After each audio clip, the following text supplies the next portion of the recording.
Hey guys, welcome back to Knowledge Treasure Hunters. I hope आप सभी लोग बहुत अच्छे होंगे और पढ़ाई भी शानदार चल रही होगी। जैसा कि आपको पता ही है कि हम अगस्त मंथ की विजन आईएएस की मैगजीन को कवर कर रहे थे, जिसमें हमने polity, governance, international relations, economy and internal security जैसे टॉपिक्स को ऑलरेडी कवर कर रखा है। आज हम कवर करेंगे इन्वायरमेंट को। इन्वायरमेंट, जैसा कि हमको पता ही है कि ज़्यादातर जो क्वेश्चन इन्वायरमेंट के आते हैं वो स्टैटिक के नहीं आते, वो आते हैं करंट अफेयर्स से। इसीलिए आज का टॉपिक हमारे लिए बहुत बहुत बहुत ज़्यादा ही इम्पॉर्टेंट है। तो फिर चलो देखते हैं इन्वायरमेंट में क्या क्या रहा इस मंथ चर्चा में। सबसे पहले जो टॉपिक है वो है हमारा ग्लोबल बायोडाइवर्सिटी फ्रेमवर्क फंड, जिसको हम शॉर्ट में बोल रहे हैं GBFF। तो क्या है ये और क्यों ये बना है, कैसे ये चर्चा में आ गया, चलो जानते हैं।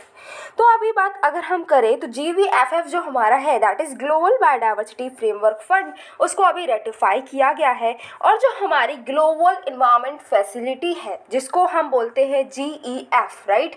तो ये जो GEF है, इसका अभी 7th असेंबली चल रही थी, तो इस 7th असेंबली में इसको लॉन्च कर दिया गया है। तो जान लेंगे कि ये ग्लोबल बायोडाइवर्सिटी फ्रेमवर्क फंड क्या है, तो इसका पर्पस क्या है। क्योंकि देखो ये है एक फंड, मतलब फंड का मतलब क्या है, हमको पता है कि इसमें क्या होगा, इसमें होंगे पैसे बहुत सारे, राइट। तो इसमें हम पैसे इकट्ठे क्यों कर रहे हैं, किसी पर्पस के लिए ही कर रहे होंगे, राइट। तो क्या पर्पस है इसका, तो इसका पर्पस है कि जो हमारा Kunming Montreal global biodiversity framework है, राइट। हम बहुत सारे जो फ्रेमवर्क्स हैं उनको पढ़ते हैं अपने, अगर हम शंकर आईएएस की बुक को भी कवर करेंगे तो उसमें भी कई सारे फ्रेमवर्क्स को पढ़ना होता है, राइट। तो उसमें ही एक हमारा जो फ्रेमवर्क है, that is Kunming Montreal global biodiversity framework. तो इसमें जो हमें काम करने हैं, इसको इम्प्लीमेंट करने के लिए जो हमको पैसा चाहिए, वो पैसा कहाँ से आएगा, तो वो पैसा आएगा इसी फंड से जो बना है अभी अभी, जिसका नाम है ग्लोबल बायोडाइवर्सिटी फ्रेमवर्क फंड। तो ये तो रहा है इसका पर्पस। अब बात की जाए, इतना सारा पैसा है तो इसको गवर्न भी करना होगा, राइट। कोई एक ऐसी बॉडी होनी चाहिए जिसको मैनेज करके रखेगी। तो कौन है वो जो इसको मैनेज करेगा, तो यहाँ पर बात की जाए कि ये जो फंड है इसको एक काउंसिल मेंटेन करके रखेगी, जिसका नाम है GBFF काउंसिल, ठीक है। तो GBFF काउंसिल जो है वो इसको मेंटेन करके रखेगी, जिसमें मेंबर्स होंगे अलग अलग कंट्रीज से। जिसमें बात की जाए कितने मेंबर्स होंगे, तो 16 मेंबर्स हमारे आएंगे उन कंट्रीज से जो कि अभी डेवलपिंग है, मतलब कि जो अभी तरक्की कर ही रही हैं, अभी पूरी तरीके से डेवलप्ड नहीं हो पाई हैं। वहीं पर क्या डेवलप्ड कंट्री से कोई मेंबर नहीं आएगा, तो ऐसा तो हो ही नहीं सकता। यहाँ पर 14 मेंबर्स जो हमारे हैं वो डेवलप्ड कंट्रीज से भी आएंगे। 2 मेंबर्स कहाँ से आएंगे, 2 मेंबर्स आएंगे हमारे सेंट्रल और ईस्टर्न यूरोप से, और अगर हम बात करें फॉर्मर सोवियत यूनियन से। जैसे आज हम देखते हैं ना कि कई सारी हमारी जो कंट्रीज़ हैं जो पहले सोवियत यूनियन का एक हिस्सा होती थी, अब सोवियत यूनियन जब टूट गया तो ये अलग अलग कंट्रीज़ बन गई, राइट। तो ये जो अलग अलग कंट्रीज़ बनी है, इनमें से ईस्टर्न यूरोप में से और हमारी जो सेंट्रल यूरोप है उसमें से सबसे क्या होगा कि 2 मेंबर्स यहाँ से आएंगे। अब ये जो काउंसिल है ये डिसीजन कैसे लेगी, क्योंकि अब ये काउंसिल में क्या है, कोई एक पर्सन तो है नहीं, बहुत सारे पर्सन हैं। तो यहाँ पर डिसीजन कैसे लिया जाएगा, क्योंकि ऐसा हो सकता है कि कोई भी एक जो मैटर है जिस पर हमको डिसीजन लेना है उस पर कुछ लोग एग्री करें, कुछ लोग डिसएग्री करें, कुछ लोग अपने सजेशंस दें, कुछ लोग कहें कि नहीं नहीं ये चीज़ आनी ही नहीं चाहिए। मतलब क्या है कि यहाँ पर क्या होगा कि कई सारे लोगों के व्यू पॉइंट्स आ जाएंगे सामने। तो कैसे लिया जाएगा डिसीजन, तो यहाँ पर डिसीजन लिया जाएगा on the basis of consensus, right. तो कंसेंसस के बेसिस पर यहाँ पर डिसीजन लिया जाएगा, आपको याद रखना है। फंड्स को एलोकेट कैसे किया जाएगा, अगर हम फंड्स के एलोकेशन की बात करें तो 20% जो फंड हमारे होंगे, मतलब कि अगर 100 रुपये का फंड है तो उसमें 20 रुपये जो हमारे होंगे वो कहाँ जाएंगे, वो इंडिजीनियस लेड इनिशिएटिव्स जो हैं उनको ही हम क्या करेंगे, उनकी ही फंडिंग के लिए 20% का फंड यूज़ करने वाले हैं। प्रायोरिटाइज करेंगे सपोर्ट, किसके लिए हम सपोर्ट देंगे, जो हमारी छोटी छोटी आइलैंड कंट्रीज़ हैं जो कि अभी डेवलप हो रही हैं, राइट। अभी वो उनकी प्रोसेस चल रही है डेवलपमेंट की, तो ऐसे आइलैंड कंट्रीज़ को हम सपोर्ट करेंगे। जो हमारी अभी डेवलपिंग लीस्ट डेवलपिंग कंट्रीज़ हैं उनको भी हम यहाँ पर सबसे ज़्यादा सपोर्ट करेंगे। बात की जा रही है कि ये जो फंड का रिसोर्सेज है, इस फंड में जो लगभग 1/3 से भी ज़्यादा जो पैसा होगा वो इन्हीं कंट्रीज़, इन्हीं स्मॉल आइलैंड कंट्रीज़ और जो लीस्ट डेवलप्ड कंट्रीज़ हैं उनको हम प्रोवाइड करेंगे। फंडिंग सोर्सेज कहाँ से होगी। अब ये जो फंड हमने बना लिया है तो इसमें हम बात कर रहे हैं कि बहुत सारा पैसा आएगा, लेकिन ये पैसा आएगा कहाँ से, राइट। हम उसमें प्रिंटिंग प्रेस लगाकर उसमें प्रेस तो करने वाले हैं नहीं, ना ही उस जो पैसा है उसको हम प्रिंट कर देंगे, वो पैसा कहीं ना कहीं से तो आएगा। तो वो पैसा कहाँ से आएगा, तो बात की जा रही है कि यहाँ पर जो पैसा आएगा वो कैसे आएगा, कि हमने देखा कई सारे मेंबर्स हैं इस फ्रेमवर्क के, तो उन्हीं में से जो सरकारें हैं वो पैसा देंगी। फिलैंथ्रोपी मतलब कि जो लोग जो है चैरिटी करना चाहते हैं, बड़े बड़े जो अमीर लोग हैं जो कि चैरिटी करते हैं, तो वो डोनेशंस के फॉर्म में भी यहाँ पर पैसा दे सकते हैं। प्राइवेट सेक्टर भी यहाँ पर अपना पैसा दे सकता है। साथ ही साथ में जो इंटरनेशनल फाइनेंशियल इंस्टीट्यूशंस है, जैसे कि हम बात करें हमारे वर्ल्ड बैंक है, एशियन डेवलपमेंट बैंक है, और बहुत सारे जो ऐसी बड़े बड़े ऑर्गेनाइजेशंस हैं, फाइनेंशियल ऑर्गेनाइजेशंस हैं, वो भी यहाँ पर मदद कर सकते हैं।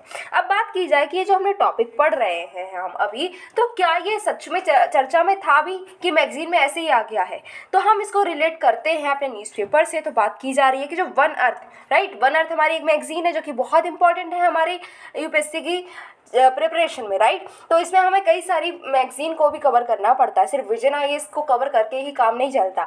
तो यहाँ पर बात की जाए तो जो हमारी मैगजीन है one earth, right, one earth में इसको पब्लिश किया गया था, जिसमें ये देखो यहाँ पर मैं सामने सामने ही लिख कर देख सकते हैं इसको कि क्या लिखा है कि the new global biodiversity framework fund needs to prioritise indigenous land conservation. बिल्कुल यही पॉइंट जो हमने यहाँ पर अभी डिस्कस किया है, राइट। ये 20% फंड वाला जो हमारा पॉइंट है वही यहाँ पर हेडलाइन के फॉर्म में हम देख सकते हैं। नेक्स्ट बात करते हैं जो हमने फ़ंड बनाया, इतनी हम मेहनत कर रहे हैं कि ये फ़ंड बना रहे हैं, अलग अलग जगह से पैसा को इकट्ठा कर रहे हैं, इसको कैसे मैनेज किया जाएगा इसकी भी हम कोशिश कर रहे हैं, पूरी हमने काउंसिल बना रखी है, किसको कितना पैसा देंगे ये भी बात कर ली। लेकिन क्यों हम इतनी कोशिश क्यों कर रहे हैं, इतनी मेहनत क्यों कर रहे हैं, सब कुछ सही तो चल रहा था, क्यों ज़रूरत थी कि हम इतनी मेहनत करो, ये फ़ंड लेकर आए हैं। इस फंड की इम्पोर्टेंस को अगर हम समझें तो पहली बात ये है कि इसकी बहुत ज़्यादा इंपॉर्टेंस हमारे लिए है। भाई देखो पैसा किसको बुरा लगता है, राइट, पैसे की नीड तो हर जगह हमको है ही, तो यहाँ पर भी हमें इस पैसे की बहुत नीड है। जैसे कि बात की जाए तो नया सोर्स हमको मिल जाता है फंडिंग का, राइट। हमको पता है कि जो बायोडाइवर्सिटी है उसका कितना लॉस हो रहा है, क्लाइमेट चेंज और बहुत सारे अलग फैक्टर्स की वजह से हमारी जो वर्ल्ड की बायोडाइवर्सिटी है उसका बहुत ज़्यादा लॉस हो गया है, और अब हमको होश भी आ गया है। अब हम कोशिश कर रहे हैं कि जो बायोडाइवर्सिटी का लॉस हो रहा है इसको हम रोक सकें, राइट। तो ये जो बायोडाइवर्सिटी का लॉस है उसको 2030 तक हम रिवर्स करना चाहते हैं, जो लॉस हुआ है उसको हम उसकी भरपाई करना चाहते हैं, उसके लिए हमको फंड चाहिए और वो फंड यहाँ से मिल सकता है। नेक्स्ट है कि promise of including indigenous people, क्योंकि हम जानते हैं कि जहाँ पर जो लोग रह रहे हैं उनको अगर हम इंक्लूड कर लेंगे इस प्रोसेस में तो काफ़ी अच्छा हो जाएगा, क्योंकि जो इंडिजीनियस पीपल है उनको ही डीप नॉलेज होती है उस पर्टिकुलर प्लेस की, उस पर्टिकुलर प्लेस के एनवायरनमेंट की, वहाँ पर कितनी बायोडाइवर्सिटी है, उन बायोडाइवर्सिटी की नीड क्या है, उनको क्या थ्रेट्स है, वो सब कुछ उनको पता होगा, ना कि हमें नहीं पता कि एक पर्टिकुलर प्लेस में क्या नीड है, क्या प्रॉब्लम है, क्या सोल्यूशंस हो सकते हैं। तो इस फंड के जरिए क्या कर रहे हैं कि जो लोग वहाँ पर रह रहे हैं, उस पर्टिकुलर प्लेस पे रह रहे हैं, उनको भी हम इन्वॉल्व कर रहे हैं इस प्रोसेस में। जैसे कि जहाँ पर क्या हो सकता है कि जो बायोडाइवर्सिटी लॉस है तो उसकी प्रॉब्लम्स उनको पता है, सॉल्यूशंस उनको पता है, उसको हम इनकॉर्पोरेट करेंगे और बहुत ही अच्छे से यहाँ पर काम हमारा हो सकता है। अगर हम GBFF की बात करें तो ये क्या कर रहा है, ये एम्फेसिस कर रहा है कि जो इंडिजिनस कम्युनिटीज़ है जो उस पर्टिकुलर प्लेस पर रहती हैं उनके राइट्स की हमें रिस्पेक्ट करनी होगी, राइट। तो उनको हम कंजर्वेशन एफर्ट्स में इन्वॉल्व करेंगे और उनके राइट्स को भी हम यहाँ पर सिक्योर करेंगे। UN सस्टेनेबल डेवलपमेंट गोल जो हमारे हैं SDGs हैं उसके साथ में भी अलाइंड है, ठीक है। तो तीन तो डायरेक्टली डील करते हैं एनवायरनमेंट के साथ में और बायोडाइवर्सिटी के साथ में। जो हमारा SDG गोल 13 है वो है क्लाइमेट एक्शन पर, गोल 14 है that is life below water पर, एंड गोल 15 है लाइफ ऑन लैंड, राइट। तो ये तीनों जो SDGs हैं वो यहाँ पर हमारे फुलफिल हो सकते हैं इस फंड के जरिए। नेक्स्ट है Kunming Montreal global biodiversity framework, क्योंकि हम बात कर रहे हैं कि जो Kunming Montreal global biodiversity framework है उसको ही इम्प्लीमेंट करने के लिए ये फंड हमने बनाया है। तो भाई इसको जब हम जान लें तभी तो हमें पता चलेगा कि फंड हम कहाँ पर यूज़ कर पाएंगे। जब तक हमको ये फ्रेमवर्क ही नहीं पता होगा तब तक हम इस फंड के बारे में कितना भी समझ लें बट जो डीप क्लैरिटी होगी ना वो नहीं आ पाएगी। इसीलिए समझते हैं कि ये Kunming Montreal global biodiversity framework आखिर है क्या, जिसके लिए इतने पैसे का हम इंतजाम कर रहे हैं, इतना पैसा जो है वो कलेक्ट कर रहे हैं, राइट। तो ये जो फ्रेमवर्क है इसको अडॉप्ट किया गया है 2022 में, जब हमारी COP15 हो रही थी मॉन्ट्रियल में, राइट। तो COP15 जब हमारी मॉन्ट्रियल में हो रही थी 2022 में, हमने क्या किया, हम एक नया फ्रेमवर्क को अडॉप्ट करके बैठ गए। वो फ्रेमवर्क हमारा है Kunming Montreal global biodiversity framework, ठीक है। अब ये COP15 हुई किसकी थी?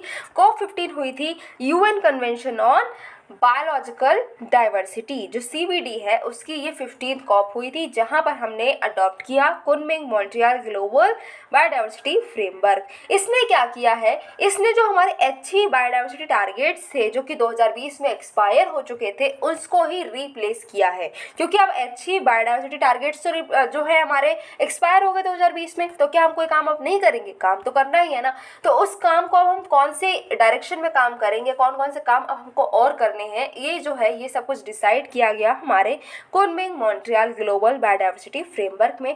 याद रखने की बात ये है कि ये जो हमारे फ्रेमवर्क है कुनमिंग मॉन्ट्रियल बायोडाइवर्सिटी फ्रेमवर्क, ये लीगली बाइंडिंग नहीं है, राइट। तो अगर स्टेटमेंट बन जाता है कि ये लीगली बाइंडिंग है, तो आपको डायरेक्टली यहाँ पर लिख देना है भैया ये लीगली बाइंडिंग नहीं है, ये फ्रेमवर्क तो है, COP15 में भी हमने इसको अडॉप्ट किया, बहुत सही बात है, बट ये लीगली बाइंडिंग नहीं है, ठीक है। 2050 तक हमको यहाँ पर 4 गोल्स को अचीव करना है, 2030 तक 23 टारगेट्स को अचीव करना है अंडर दिस फ्रेमवर्क। अब कौन से गोल्स हैं, जो 4 गोल्स जो हमें 2050 तक अचीव करना है, उनकी अगर हम बात करें वो गोल्स कौन से हैं, तो सबसे पहली बात कि जो ह्यूमन इंड्यूस स्पीसीज एक्सटेंशन हो रहा है ना, उसको ख़त्म करना है। मतलब क्या?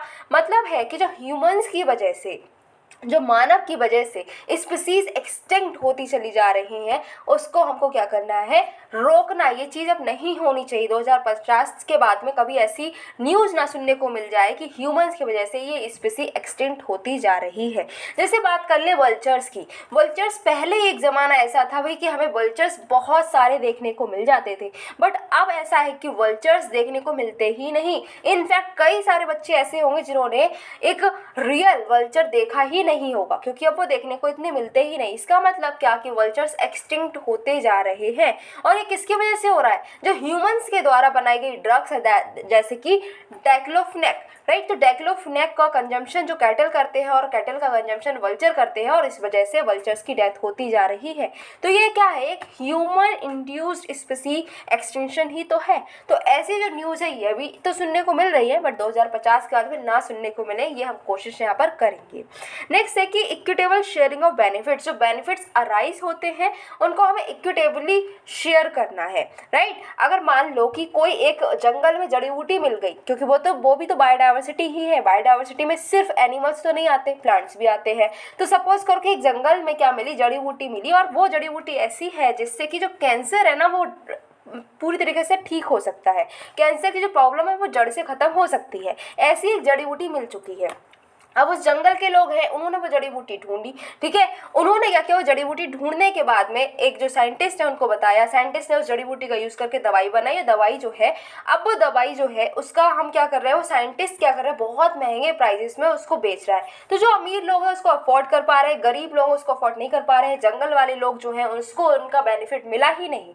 तो ये चीज़ ठीक नहीं है, क्योंकि ये जो बेनिफिट है वो सबको मिलना चाहिए। वो जंगल के जो लोग थे, आखिरकार ढूंढी तो वो जड़ी बूटी उन्होंने ही थी ना, तो उसका बेनिफिट उनको ही क्यों नहीं मिल रहा है, राइट। तो उनको भी उसका बेनिफिट मिलना चाहिए। जो वहाँ से मॉनेटरी वैल्यू अराइज हो रही है वो भी उनके साथ में शेयर करनी चाहिए। साथ ही साथ जो जड़ी बूटी मिली है जिससे कि इतनी बड़ी प्रॉब्लम जो वो सॉल्व हो सकती है, उसका जो बेनिफिट वो हर किसी के पास जाए, ना कि सिर्फ अमीरों के पास जाए या फिर एक पर्टिकुलर कंट्री के लोगों के पास जाए।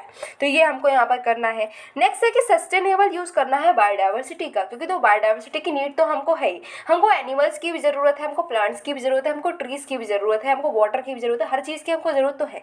बट इस तरीके से यूज़ करो कि वो जो चीज़ हम यूज़ कर रहे हैं उसका ऐसा इफेक्ट ना पड़े कि कल को वो चीज़ ख़त्म ही हो जाए, राइट। हम देख रहे हैं कि अच्छा नीम का पेड़ होता है, हम देख रहे हैं कि हाँ नीम का पेड़ है, उसके ये यूजेस है, लेकिन ऐसा ना हो कि आने वाली 2-3 पीढ़ी के बाद में उनको पता ही ना हो कि कोई नीम का पेड़ भी होता था, क्योंकि हमने इतना ज़्यादा एक्सप्लॉइट किया कि नीम का पेड़ जो है उसकी स्पीसी ही ख़त्म हो गई। तो ऐसा हमको नहीं करना है। नेक्स्ट अगर हम फोर्थ गोल की अगर हम बात करते हैं तो जो बायोडाइवर्सिटी फाइनेंस है, क्योंकि बायोडाइवर्सिटी को बचाने के लिए पैसा तो चाहिए, हर एक काम को करने के लिए पैसा तो आज की दुनिया में हमको चाहिए ही चाहिए है। तो अगर हम बायोडाइवर्सिटी को भी बचाएंगे तो पैसा तो चाहिए। तो यहाँ पर कहा गया है कि जो बायोडाइवर्सिटी को बचाने के लिए पैसा चाहिए, जिसमें लगभग $700 बिलियन की कमी देखने को मिल रही है। तो ऐसा हम करेंगे कि हर साल क्या करेंगे कि $700 बिलियन जो है वो प्रोवाइड किया करेंगे। लेकिन ये सब जो करना है ना, ये 2050 तक करना है, तो अभी थोड़ा टाइम हमारे पास में है इन गोल्स को अचीव करने के लिए। लेकिन 23 टारगेट्स हमको अचीव करने हैं 2030 तक, जिसमें से कुछ जो की टारगेट्स, जो मेन टारगेट्स है उनकी अगर हम बात करें तो वो कर लेते हैं, क्योंकि 23 टारगेट्स को याद करना तो बहुत मुश्किल काम है। और अगर सिर्फ 23 टारगेट्स याद करके भी बैठ जाएंगे तो सिर्फ एक आंसर ही हम सॉल्व करके आ पाएंगे प्रीलिम्स में। लेकिन काम तो बहुत सारे हैं, राइट। पूरे 100 क्वेश्चन आते हैं, तो सिर्फ एक क्वेश्चन कर आएंगे, वो भी परफेक्टली बिल्कुल ठीक, तब भी हमारा सिलेक्शन तो नहीं होगा ना। इसीलिए हम यहाँ पर जो की टारगेट्स हैं उनको ही सिर्फ पढ़ेंगे। तो यहाँ पर बात की गई है कि 2030 तक हमको क्या करना है, 30% का लैंड, 30% के land water, marine, coastal ecosystem, इन सबको 30% का जो हमारा जो एरिया है इसको हमें 2030 तक क्या करना है, सेव करना है, प्रोटेक्ट करना है। नेक्स्ट टारगेट है कि जो हमारे इन्वेजिव एलियन स्पीसीज है उसका जो रेट है इंट्रोडक्शन का, उसको हमें रिड्यूस करना है 2050 तक, राइट। कभी कभी हम देखते हैं कि कोई बहुत ही सुंदर सा प्लांट हमको देखने को मिल जाता है, हम कहीं घूमने गए और वो प्लांट हमें इतना अच्छा लगा, हम उसको ले आए अपने नेटिव प्लेस में, बट बाद में पता चलता है उस प्लांट का ऐसा कारनामा हुआ कि हमारे घर पर या फिर हमारे जो कोई फील्ड है जहाँ पर हमने वो प्लांट लगाया था, उसने ऐसी तबाही मचाई कि जो आसपास के जो हमारे खुद के प्लांट्स थे, जो नेटिव प्लांट्स थे, वो सब खत्म हो गए, राइट। तो ये क्या होता है, ये इन्वेजिव स्पीसी ही होती है और इसका जो इंट्रोडक्शन का रेट है उसको हमें रिड्यूस करना है 2050 तक, राइट। नेक्स्ट है कि कटिंग ग्लोबल फूड वेस्टेज। हम देखते हैं जितना खाया नहीं जाता उतना तो हम बिताड़ देते हैं, राइट। जितना हम खाते नहीं उतना हम फेंकते हैं, राइट। हम खा रहे हैं, एक रोटी बच जा रही है, 2 रोटी हम जा रहे हैं डस्टबिन डालकर आ रहे हैं, तो ये ना करना है, ठीक है। क्या करना है कि जो ग्लोबल फूड वेस्टेज होता है उसको हमें आधा कर देना, क्योंकि पूरी तरीके से तो खत्म हम अभी कर नहीं सकते, लेकिन हम ऐसा तो कर सकते हैं कि कम कर दें, राइट। हमारे यहाँ पर क्या होता है, पार्टीज होती हैं, राइट। पार्टीज में जितना हम नहीं खाते उतना फेंका जाता है, तो वो चीज को हमें खत्म करना है, उसका कम से कम वेस्टेज आधा तो हम कर ही सकते हैं 2030 तक। नेक्स्ट हमको क्या करना है कि जो एरिया का लॉस हो रहा है, हाई बायोडाइवर्सिटी इंपॉर्टेंस की वजह से जो एरिया का लॉस हो रहा है उसको हमें 0 कर देना है।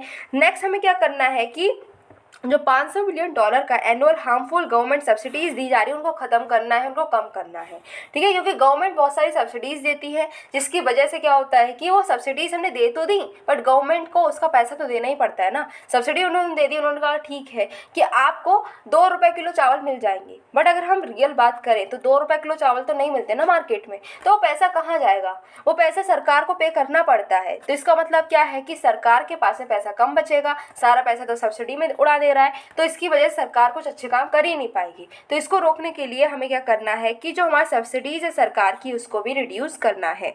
नेक्स्ट है इन्वेस्टमेंट लेकर आना है। जो हमारा बायोडाइवर्सिटी जो फंड है उसमें हमें लगभग हर साल $200 बिलियन तो है लेकर आने ही आने हैं। अब बात करते हैं ग्लोबल इन्वायरमेंट फैसिलिटी की, क्योंकि ग्लोबल इन्वायरमेंट फैसिलिटी में ही तो ये फंड जो है वो मेंटेन किया जा रहा है, राइट। तो क्या है ये global environment facility, global environment facility की ही हमारी COP15 हुई थी, राइट। चलो जान लेते हैं ग्लोबल इन्वायरमेंट फैसिलिटी के बारे में। तो ये इस्टेब्लिश हुई है 1991 में। ये क्या है, ये मल्टीलेटरल इन्वायरमेंटल फंड है, मतलब कि जो भी इसमें पैसा होगा वो हम कैसे यूज़ करेंगे, क्या इंफ्रास्ट्रक्चर में यूज़ कर सकते हैं, नहीं बिल्कुल नहीं कर सकते। हेल्थ में कर सकते हैं यूज़, नहीं कर सकते। एजुकेशन में नहीं, एजुकेशन में भी नहीं कर सकते। मतलब कि इसमें जो भी फंड आता है उसका जो वही पैसा हमें खर्च करना है वो सिर्फ और सिर्फ हम इन्वायरमेंट के भलाई के लिए ही यूज़ कर पाएंगे। और इसमें कई सारी कंट्रीज इसमें जो है अपना पैसा देती हैं, ठीक है। इसमें जो पैसा आता है वो अलग अलग कंट्री, अलग अलग ऑर्गेनाइजेशन से आता है।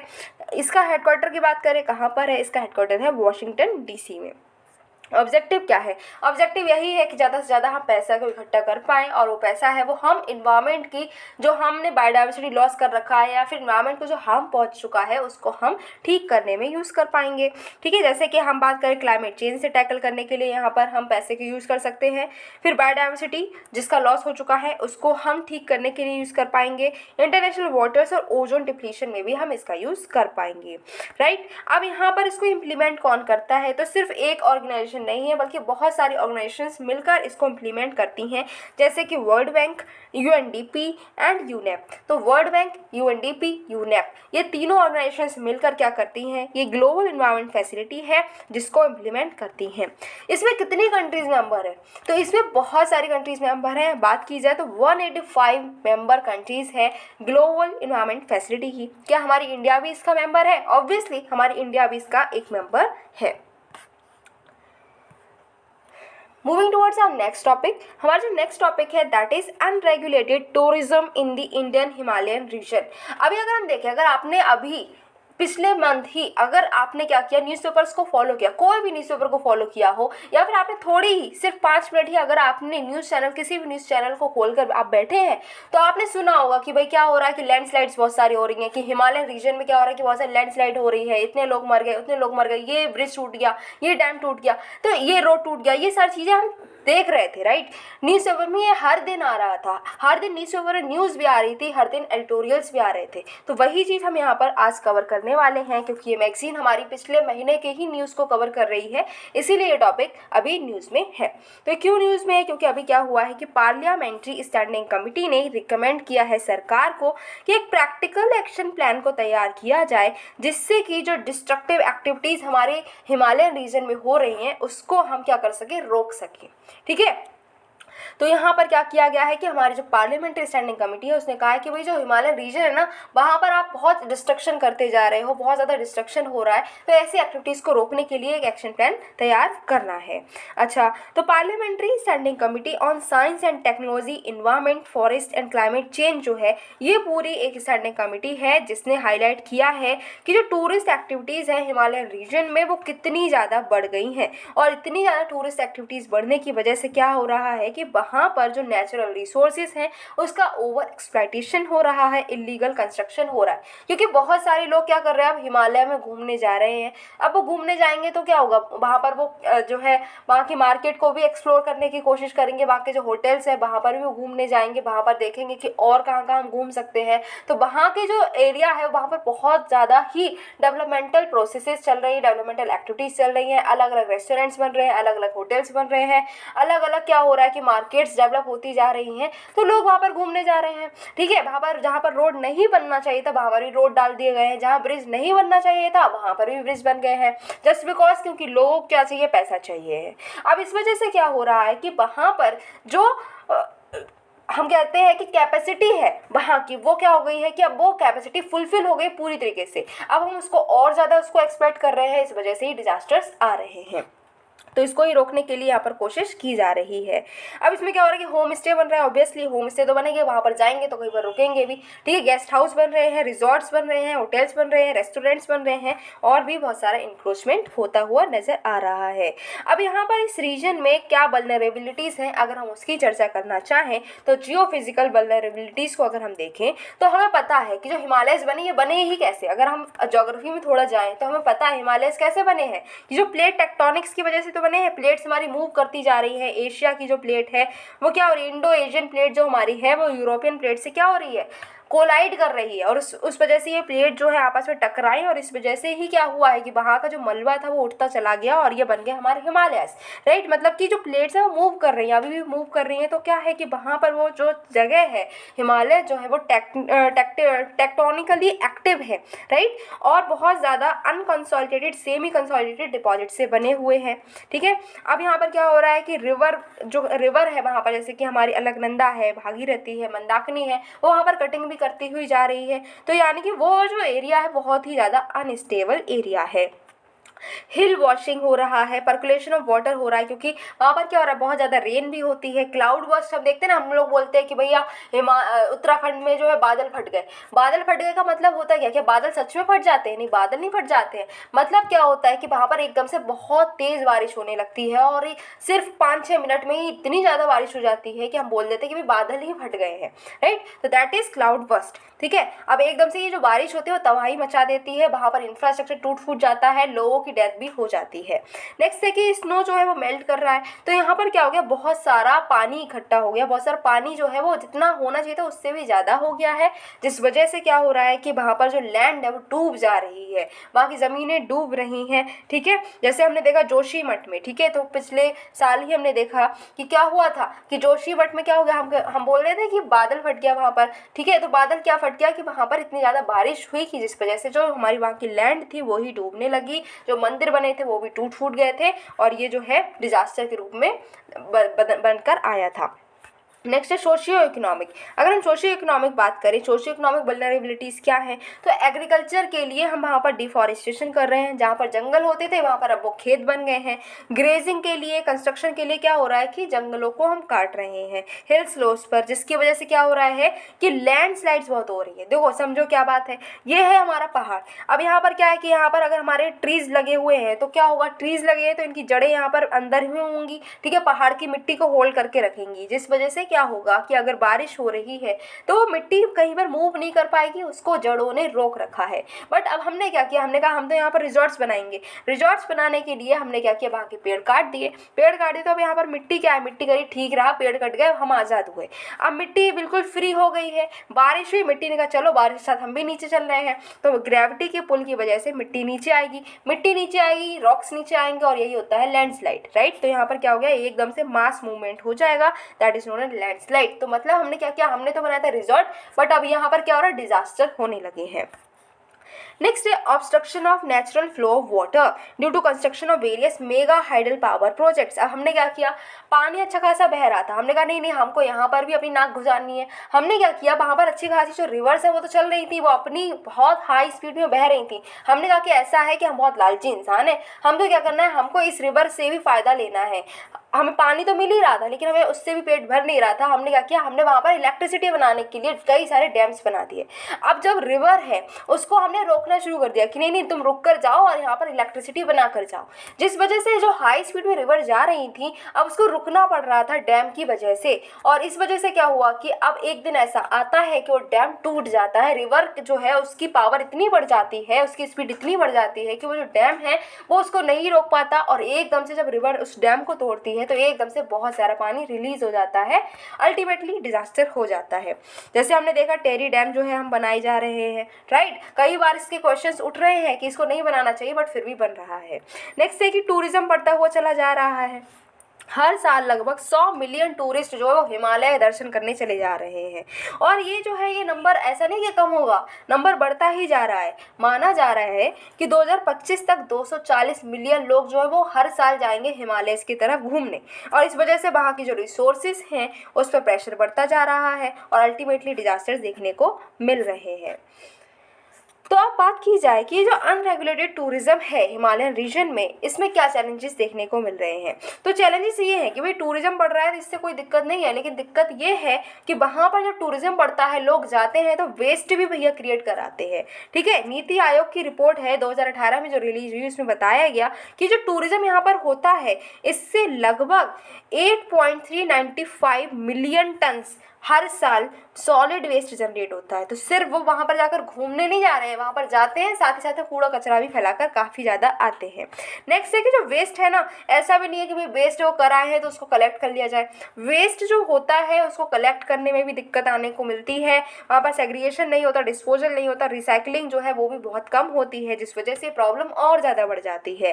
साथ ही साथ जो वाटर रिसोर्सेज हैं वो भी और ज़्यादा गंदे हो जाते हैं, राइट। अब क्या है कि वहाँ पर गए, ठीक है, किसी रिवर के किनारे बैठे हैं, आराम से बैठे हुए, अब वहीं पर वो खाना खाएंगे, वहीं पर चिप्स खाएंगे, वहीं पर उसके पैकेट फेंक देंगे, पानी पिया वहाँ पर उसकी बोतल फेंका है कि भाई रिवर है ये तो बहुत सारा पानी है, ले जाएगी हमारा कूड़ा कचरा, सब यही सोचकर अपना अपना कूड़ा कचरा फेंक आते हैं, फिर वो जो रिवर है वो गंदी हो जाती है, राइट। हम कई सारे पॉल्यूशन वहाँ पर होते हुए फिर देखने को मिलते ही हैं। नेक्स्ट है कि फॉरेस्ट बायोडाइवर्सिटी का भी लॉस हो रहा है, फॉरेस्ट कवर जो है वो हमारा लॉस होता जा रहा है, क्योंकि हम टूरिज्म, जब हमारे यहाँ पर टूरिस्ट आ रहे हैं तो हम कह रहे हैं कि अब टूरिस्ट आ रहे हैं तो उनको रोकने के लिए हम रिजॉर्ट बनाएंगे, ठीक है, उनको खाने के लिए हम होटल्स का इंतजाम कर देंगे। तो इस वजह से क्या हो रहा है कि जो फॉरेस्ट है वो भी खत्म होते हुए जा रहे हैं।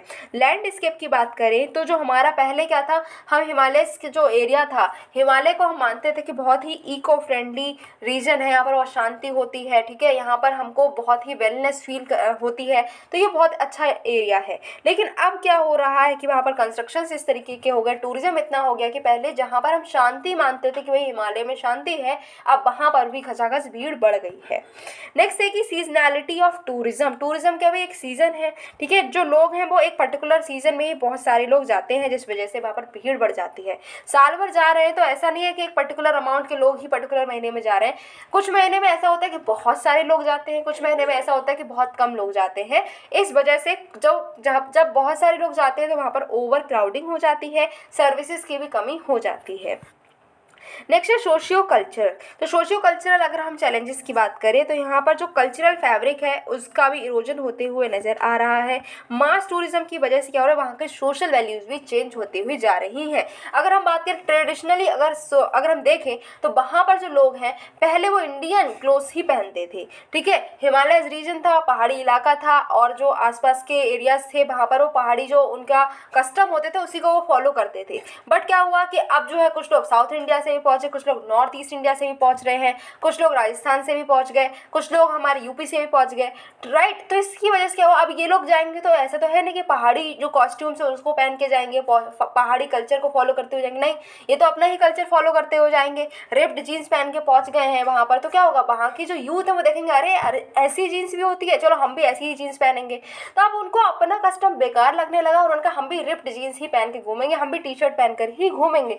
इस वजह से क्या हुआ, वहाँ का कल्चर भी डिस्टॉर्ट होता हुआ नजर आया। पहले जो पहाड़ी उनका खान पान था वो उनको बहुत टेस्टी लगता था, बट अब क्या हुआ, यहाँ से जब लोग गए, साउथ इंडिया से लोग गए, वो अपना इडली सांभर लेकर गए और वहाँ पर जब वहाँ के लोगों ने उस चीज़ को टेस्ट किया तो उन्होंने कहा ये तो बहुत टेस्टी चीज़ है, हम भी इसी को बनाएंगे, इसी को खाएंगे। तो इस वजह से वहाँ पर क्या हुआ, उन्होंने अपने कल्चर में ये सारे जो एलिमेंट्स अलग अलग जगह से पहुँचे उसको भी इनकॉर्पोरेट कर लिया है।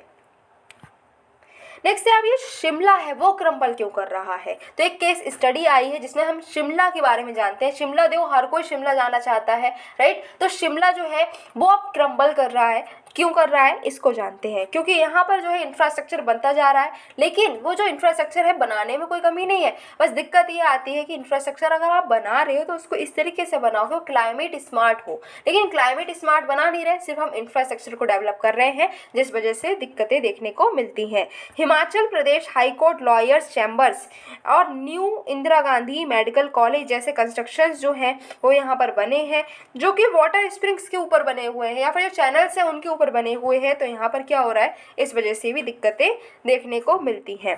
नेक्स्ट है कि शिमला की जो प्लानिंग है वो कौन देखता है। तो शिमला की प्लानिंग को देखा जा रहा है town and country planning department के द्वारा, ठीक है, जो कि किसी भी डेमोक्रेटिक ओवरसाइट के बिना ही काम कर रहे हैं। तो इससे भी दिक्कत एक आती है सामने। नेक्स्ट है कि जो शिमला डेवलपमेंट प्लान है वहाँ पर कोई भी क्लाइमेट एक्शन प्लान होता नहीं है, ठीक है। इस वजह से क्या होता है कि जब क्लाइमेट की तरफ हम कुछ ध्यान दे ही नहीं रहे हैं तो डिजास्टर तो आना है ही। तो इनिशिएटिव्स क्या लिए गए हैं, अब हम क्या कह रहे हैं, हम कह रहे हैं कि भाई टूरिज्म से पैसा तो बहुत आता है, टूरिज्म से हम देख रहे हैं कि हमारी कंट्री डेवलप भी कर रही है, तो टूरिज्म को हम रोक तो सकते नहीं, ठीक है। अब कर क्या सकते हैं, हम टूरिज्म को रोक नहीं सकते बट उसको सस्टेनेबल तो बना ही सकते हैं, हाँ बिल्कुल बना सकते हैं। तो इसीलिए हमने क्या किया, ये टूरिज्म जो हमारा है जो बहुत बढ़ता जा रहा है उसको हम सस्टेनेबल बनाने के लिए कई सारे इनिशिएटिव्स को लेकर आए हैं। जैसे कि हम लेकर आए हैं national strategy for sustainable tourism.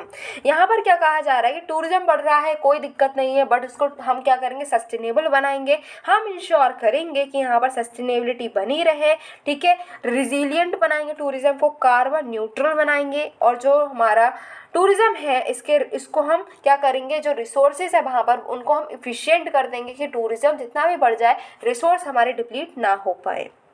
Next हमारा इनिशिएटिव है दैट इज स्वदेश दर्शन 2.0। जैसे हमारी मूवीज आती है ना तो उसमें हम देखते हैं 2.0, ऐसे ही इसमें भी हम देख रहे हैं कि स्वदेश दर्शन 2.0, जिसमें हम क्या कर रहे हैं कि सस्टेनेबल और रिस्पॉन्सिबल टूरिज्म को लेकर आ रहे हैं। जितने भी प्रोजेक्ट्स बनेंगे वो सस्टेनेबल तरीके से बनाएंगे। फिर है स्वच्छ पर्यटन मोबाइल ऐप्स, ठीक है। तो हमने एक ऐप भी बनाया है जिसका नाम है स्वच्छ पर्यटन, ठीक है। तो यहाँ पर लोग जो हैं वो रिपोर्ट कर सकते हैं, अगर उनको कोई भी टूरिस्ट प्लेस पर गंदगी देखने को मिलती है तो वो उस चीज़ को रिपोर्ट कर सकते हैं कि भाई यहाँ पर हम घूमने आए बट यहाँ पर हम देख रहे हैं कि हम इतना पैसा खर्च करके आए बट यहाँ पर जो है इतनी गंदगी है तो इसको साफ कराएं, ठीक है। उसके लिए ये ऐप बनाया गया है। अब हम देखते हैं अपना नेक्स्ट टॉपिक है वाटर ट्रेडिंग। वाटर ट्रेडिंग क्या है, क्यों है चर्चा में, चलो जानते हैं।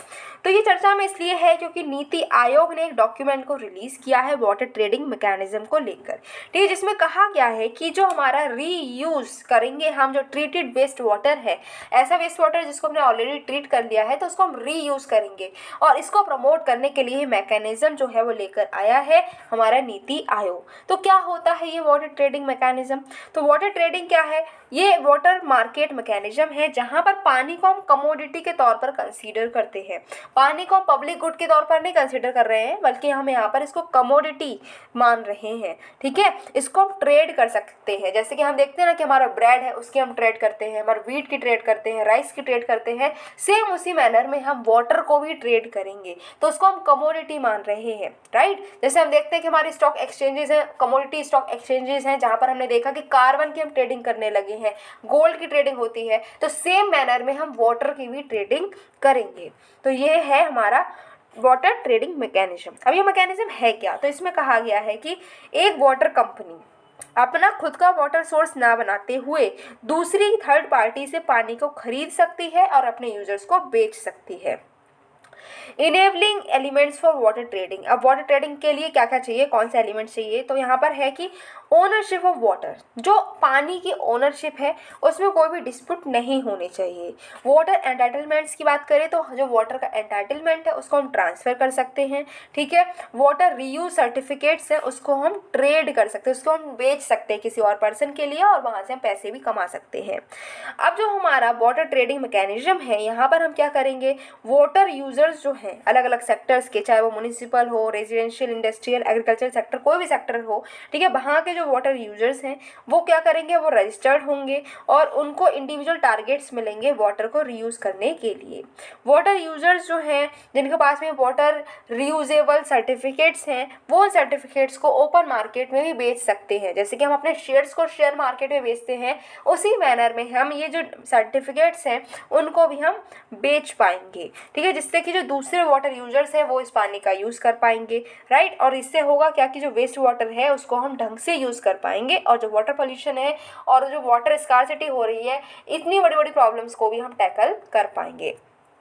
अब ये आर्टिकल जो ये मिंट में पब्लिश हुआ था, यहाँ पर हम देख सकते हैं कि trade in treated waste water NITI Aayog, right. तो ये मिंट में यहाँ पर इस चीज़ को पब्लिश भी किया गया था। अब बात की जाए कि जो वाटर ट्रेडिंग से हम जो ट्रीटेड वेस्ट वाटर है उसको रीयूज़ कर रहे हैं, लेकिन ज़रूरत क्या थी, क्या ज़रूरत आन पड़ी थी कि जो हमें वाटर ट्रेडिंग करने लगे हैं, राइट। हम सोना चांदी कोल हर चीज़ में ट्रेड कर रहे थे, पानी में भी ट्रेड करेंगे क्या ज़रूरत थी इसकी? तो यहाँ पर कहा जा रहा है कि अर्बनाइजेशन बहुत बढ़ता जा रहा है। हम लोग बोलते हैं ना कि पहले वो प्लेस जो है वो गांव थी बट अब वो गांव नहीं रही है, अब वो तो शहर जैसी ही हो गई है।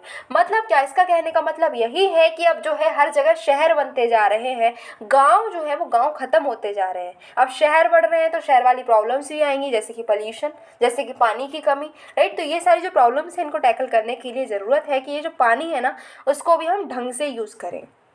नेक्स्ट है अनइक्वल स्पेशल डिस्ट्रीब्यूशन। हम जानते ही हैं कि कोई ऐसी एरिया है हमारे यहाँ पर, हमारे इंडिया में कुछ प्लेसेस ऐसे हैं जहाँ पर बहुत पानी है, मतलब इतना पानी है कि उनको संभाले नहीं संभल रहा है, इस पानी का हम करें क्या।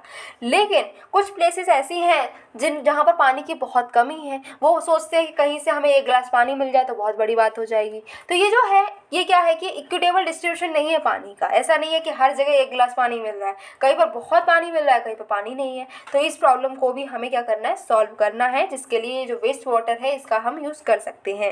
नेक्स्ट है private hand in water management. Water management में प्राइवेट हैंड मतलब प्राइवेट सेक्टर को भी हमें इन्वॉल्व करना है।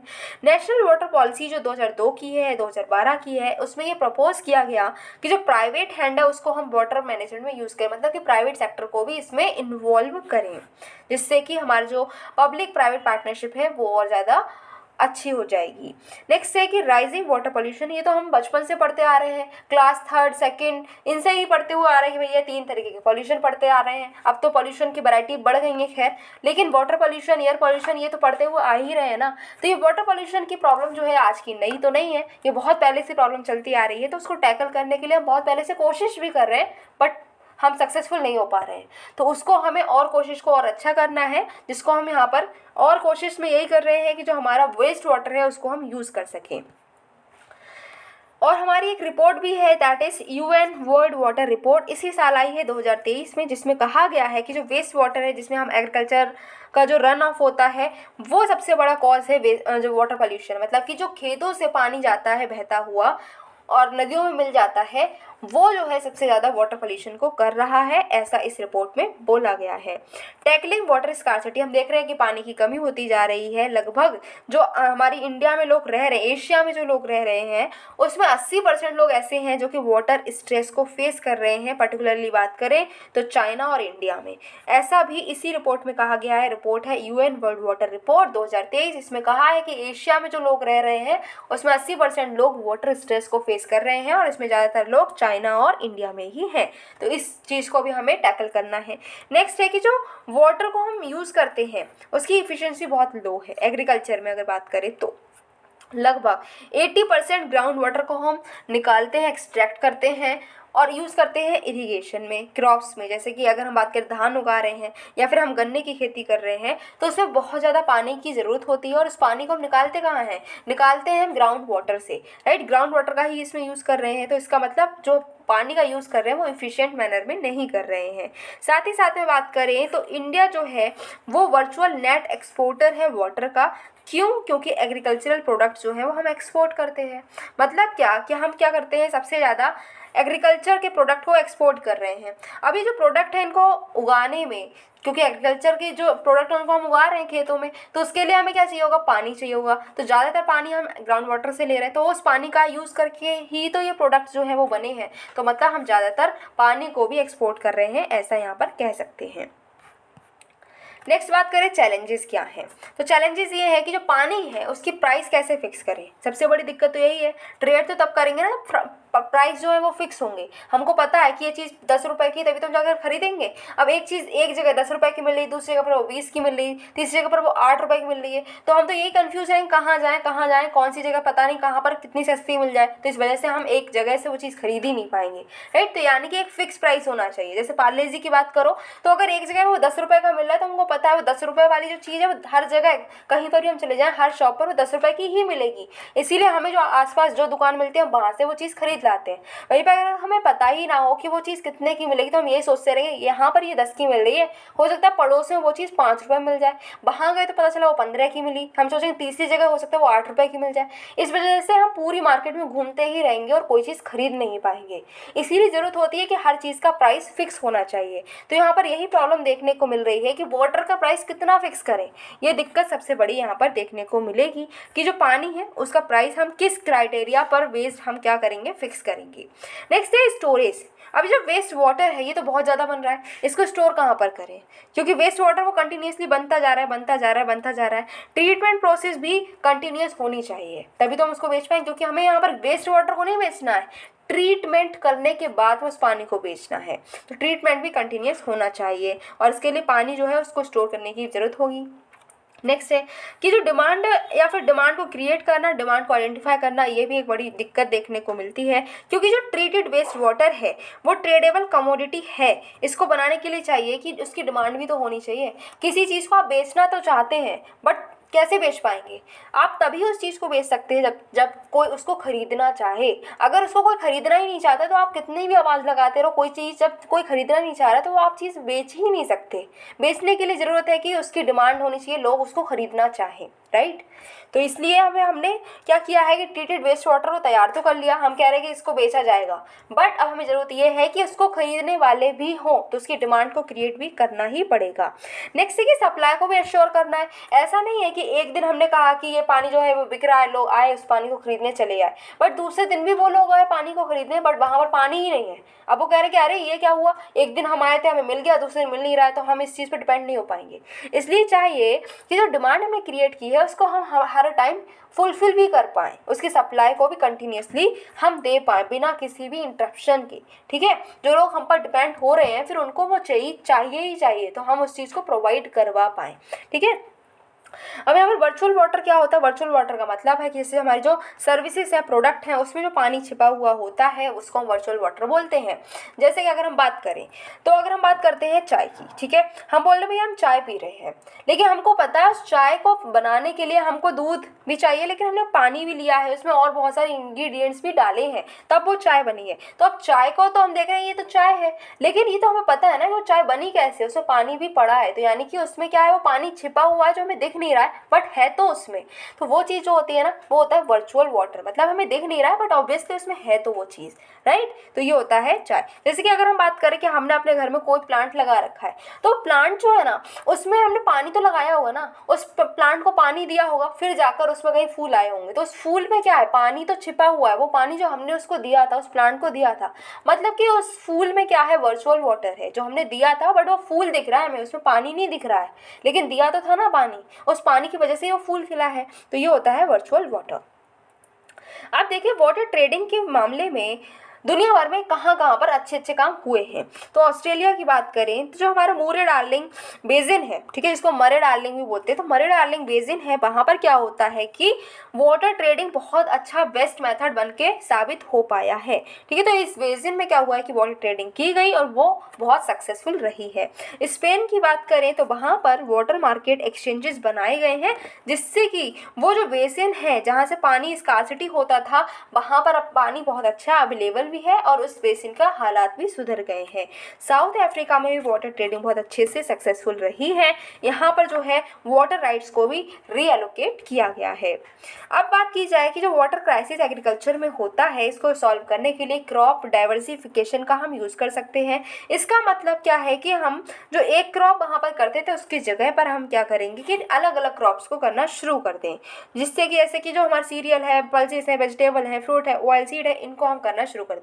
मतलब कि किसी एक खेत में हम पहले क्या करते थे, सिर्फ गेहूं की ही खेती करते थे। हम कहते थे भैया नहीं, हम तो गेहूं की ही खेती करेंगे, हमारे जो भी एंसेस्टर्स हैं वो तब से ये गेहूं की खेती करते हुए आ रहे हैं इस खेत पर, तो हम भी गेहूं की खेती करेंगे। इस वजह से क्या होगा कि उस सॉइल की हेल्थ भी खराब हो जाएगी और पानी की भी नीड बहुत ज़्यादा होती रहेगी। अब यहाँ पर कहा गया कि इसकी जगह पर आप ऐसा करें, कभी आप गेहूं की खेती करें, कभी आप उसी खेत में क्या करेंगे, सब्जी उगा लें, कभी आप उससे फल लगा लें। इस वजह से क्या होगा कि वहाँ पर जो सॉइल है उसकी हेल्थ अच्छी हो जाएगी, वाटर जो है उसकी भी स्कार्सिटी नहीं होगी। नेक्स्ट है कि आप इसके लिए हमने कई सारे मेजर्स भी लिए हैं, जैसे क्रॉप डाइवर्सिफिकेशन प्रोग्राम भी हम लेकर आए, जो कि राष्ट्रीय कृषि विकास योजना का ही एक प्रोग्राम है। नेक्स्ट है कि गवर्नमेंट जो वो एमएसपी को यूज़ कर रही है, जिससे कि क्रॉप डाइवर्सिफिकेशन हो सके, अलग अलग क्रॉप्स पर एमएसपी दी जाती है। तो इस वजह से क्या हो रहा है कि हमारी सॉइल अच्छी हो रही है और वाटर जो है उसकी भी नीड फुलफिल हो जा रही है। Moving towards our next topic है हमारा एक एक्ट। अभी हमने देखा कि मॉनसून सेशन गया है, तो मॉनसून सेशन में कई सारे एक्ट जो है वो बनकर आए हैं।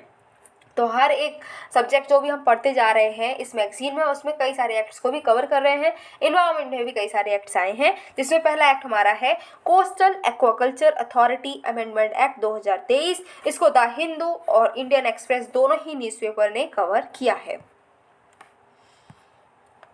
तो ये न्यूज़ में क्यों है? न्यूज़ में इसीलिए है क्योंकि जो coastal aquaculture authority amendment act 2023 है उसको अडॉप्ट कर लिया गया है। ये एक्ट अडॉप्ट कर लिया गया है जो कि रिप्लेस करेगा, अमेंड करेगा जो हमारे 2005 का एक्ट है उसको। बैकग्राउंड की बात करें तो कोस्टल एक्वाकल्चर अथॉरिटी एक्ट 2005 जो है ये आया क्यों था? ये इसलिए आया था जिससे कि कोस्टल एक्वाकल्चर अथॉरिटी को हम इस्टेब्लिश कर सकें, और ये अथॉरिटी क्या करेगी, जो कोस्टल एरियाज़ में हम एक्वाकल्चर करते हैं उससे रिलेटेड एक्टिविटीज़ को रेगुलेट करेगी। इसका एम यही था कि जो कोस्टल इन्वायरमेंट्स हैं उसको प्रोटेक्ट कर सकें, साथ ही साथ में जो कोस्टल एक्वाकल्चर है उसकी हम ग्रोथ भी कर सकें, मतलब कि इन्वायरमेंट भी बचा रहे और हमारा जो एक्वाकल्चर है वो भी होता रहे कोस्टल एरियाज़ में। अब बात की जाए कि ये कोस्टल एक्वाकल्चर ये हम बहुत देर से सुन रहे हैं, बट होता क्या है ये कोस्टल एक्वाकल्चर? तो कोस्टल एक्वाकल्चर को इसी एक्ट ने डिफाइन भी किया है। इसने बताया है कि इसमें हम क्या कर रहे हैं, कंट्रोल्ड कंडीशंस में पॉन्ड्स बना रहे हैं, पेन्स बना रहे हैं, या फिर कोई ऐसे एनक्लोजर्स बना रहे हैं कोस्टल एरियाज़ में जहाँ पर हम क्या कर रहे हैं, श्रिम्प, प्रॉन्स या फिश जैसे जो एक्वा लाइफ्स है उसको हम कल्चर कर रहे हैं। मतलब कि हम यहाँ पर क्या कर रहे हैं, जो मछली है या फिर जो प्रॉन्स हैं, जो श्रिम्प्स हैं, उनको हम पाल रहे हैं, उनकी ब्रीडिंग करा रहे हैं, तो उसको हम बोलते हैं कोस्टल एक्वाकल्चर। लेकिन ये जो हम पैसे तो देखो, ये जो हम फिश वगैरह पालते हैं इसको हम एक्वाकल्चर ही कहते हैं, इनकी जो ब्रीडिंग कराते हैं उसको एक्वाकल्चर ही कहते हैं। बट अगर हम ये कोस्टल एरियाज में करने लगे तो ये हो जाती है कोस्टल एक्वाकल्चर, जहाँ पर क्या होता है, सलाइन और ब्रैकिश वाटर का हम यूज़ करते हैं। याद रखने की चीज़ ये है कि इसमें फ्रेश वाटर इंक्लूड नहीं होता, इसमें फ्रेश वाटर एक्वाकल्चर नहीं होता है। अब इसमें कहा गया है कि जो कोस्टल एक्वाकल्चर है वो कोस्टल रेगुलेटरी जोन एरिया में भी कंटिन्यू होता रहेगा, ठीक है। लेकिन जो प्रोहिबिटेड एरियाज़ में ऐसे फार्म्स हैं जो ये काम कर रहे हैं, जो एक्वाकल्चर कर रहे हैं और वो रजिस्टर्ड नहीं है, तो उन पर पेनल्टी भी लगेगी। 2005 में बात करें तो कोस्टल एक्वाकल्चर एक्टिविटी जो है उसमें श्रिम्प फार्मिंग ही होती थी। लेकिन अब इसमें क्या हो रहा है, इसमें हम क्या कर रहे हैं कि नए नए तरीके के इन्वायरमेंटल फ्रेंडली कोस्टल एक्वाकल्चर को भी कर रहे हैं। तो पहले तो सिर्फ श्रिम्प को ही हम फार्म करते थे, लेकिन अब यहाँ पर फिशेज, प्रॉन्स जैसी चीज़ों को भी हम पाल रहे हैं, ठीक है। लेकिन यहाँ पर डिमांड की गई है कि जो एम्बिग्विटीज़ है इसको हटाया जाए। 2005 के एक्ट में कई सारी चीज़ें ऐसी थी जो कि क्लियर नहीं थी, तो अब डिमांड ये उठी थी ये जो चीज़ें क्लियर नहीं है तो हम क्या समझें इसका मतलब। तो यहाँ पर कहा गया था कि जो चीज़ें अनक्लियर है उसको क्लियर करा जाए, और ये डिमांड जो उठी थी और उसी डिमांड को अब जाकर फुलफिल किया गया है और 2023 में हम अमेंडमेंट लेकर आए हैं और नया एक्ट अब ये बन गया है। लेकिन अब ये जो श्रिम्प कल्चर या फिर अगर हम बात करें फिशरीज, जो कि हमारा एक मेजर टॉपिक है इकोनॉमी में, राइट, तो अगर फिशरीज से रिलेटेड कोई क्वेश्चन आता है, जो कि प्रीवियस ईयर्स में पूछे भी गए हैं ऐसे क्वेश्चन जो फिशरीज से रिलेटेड है, तो अगर फिशरीज से रिलेटेड कोई क्वेश्चन आता है तो आप क्या करेंगे, अपने मेंस के क्वेश्चन में जब आप उसका आंसर लिखेंगे तो अपना आंसर आपको क्या करना है, उसका इंप्रेशन इतना अच्छा करना है कि आपको मार्क्स अच्छे मिल जाए, राइट। उसके लिए चाहिए आपको डाटा, तो डाटा आप कौन सा डेटा मेंशन करेंगे, आप यहाँ से डेटा जो है वो मेंशन कर सकते हैं। इसमें आप लिख सकते हैं कि जो इंडिया है वो 3rd लार्जेस्ट फिश प्रोड्यूसर है पूरी वर्ल्ड में। दुनिया भर में जो फिशेस हैं उसका जितना भी प्रोडक्शन होता है उसमें तीसरे नंबर पर इंडिया आ जाता है। 2nd लार्जेस्ट एक्वाकल्चर प्रोड्यूसिंग है, ठीक है। तो एक्वाकल्चर की फील्ड में हम और अच्छे हैं, हम तीसरे नंबर से भी दूसरे नंबर पर है, राइट। हमने जो सी फूड एक्सपोर्ट्स किया है 2013 से 23 तक कंपेयर करें तो जो हम जितना भी सी फूड को एक्सपोर्ट करते हैं वो डबल हो चुका है। फ्रोजन श्रिम्प जो है हम टॉप पोजीशन पे, मतलब कि अगर हम एक्सपोर्ट करते हैं जो भी सी फूड, उसमें सबसे ज़्यादा क्या चीज़ एक्सपोर्ट करते हैं, फ्रोजन श्रिम्प को सबसे ज़्यादा एक्सपोर्ट करते हैं। और हमारा जो सी फूड है उसको ख़रीदता कौन है, तो उसको सबसे ज़्यादा जो ख़रीदता है वो है यूएसए। तो यूएसए में सबसे ज़्यादा हमारे सी फूड खाए जाते हैं। नेक्स्ट बात करते हैं जो हमारा नया एक्ट आया है जिसका नाम है coastal aquaculture authority amendment act 2023। तो इसके बारे में हम बात कर लेते हैं, अपना जो नया एक्ट है इसके बारे में जानते हैं। तो इसने क्या किया है, इसने कोस्टल एक्वाकल्चर की डेफिनेशन को और ज़्यादा बढ़ा दिया है, ठीक है। इसमें वो सारी एक्टिविटीज़ कोस्टल एक्वाकल्चर की इन्वॉल्व कर ली गई हैं। तो कौन कौन सी एक्टिविटीज़ इसमें आएंगी वो सब कुछ इसने क्लियरली मेंशन कर दिया है। तो जो पहले एम्बिग्विटी थी उसको इसने रिमूव करा गया है। इसमें बताया गया है कि क्या क्या चीज़ें कोस्टल एक्वाकल्चर में आएंगी। इसमें कहा गया कि केज कल्चर आएगा, सी वीड कल्चर आएगा, क्योंकि हमें पता है सी वीड जो होती है ना, मतलब जो समुद्र में जो वीड्स ग्रो करती है, जो घास होती है, जो घास फूस समुद्र के नीचे हमको मिलती है, तो वहाँ पर वो जो सी वीड है उसका हम अगर कल्टीवेशन करते हैं वो भी अब क्या होगा, एक्वाकल्चर, कोस्टल एक्वाकल्चर में ही आएगा। और ये जो सी वीड है ये बहुत न्यूट्रिशियस होती है, काफ़ी ज़्यादा मेडिसिनल वैल्यू की होती है और इसकी बहुत ज़्यादा डिमांड भी हो रही है। बायोएल्व कल्चर हो रहा है, मरीन ऑर्नामेंटल फिश कल्चर। हम देख रहे हैं ना कि आजकल अगर हम देखें तो बहुत ट्रेंड चल रहा है कि जो हमको छोटे छोटे जो पॉट्स हैं उसमें हमें फिशेस देखने को मिल जाती हैं, ठीक है। इतनी सुंदर फिशेस होती है कि हर कोई इसको खरीदने लगा है, राइट। तो ये जो ये फिशेस क्या होती है, खाने के लिए तो नहीं है ना, लेकिन ये ऑर्नामेंटल फिशेस हैं और ये बहुत बिक रही हैं, राइट। हो सकता है आपने भी इसको खरीदा ही हो। तो ये जो फिशेस है, अब ये कहीं ना कहीं तो इसका क्या हो रहा होगा, ब्रीडिंग हो रही होगी, ये फिशेस जो इनका प्रोडक्शन हो रहा होगा, तो वो भी अब क्या होगा, वो भी इसी में आएगा, दैट इज कोस्टल एक्वाकल्चर में। इनफैक्ट बात करें जो पर्ल, ठीक है, जो मोती बनते हैं, तो मोती बनते कैसे, मोती के लिए तो एक ऑयस्टर होता है जो कि इसको बनाता है, तो उन ऑयस्टर्स को भी पालेंगे अगर हम, तो वो भी क्या है, कोस्टल एक्वाकल्चर में ही आएगा।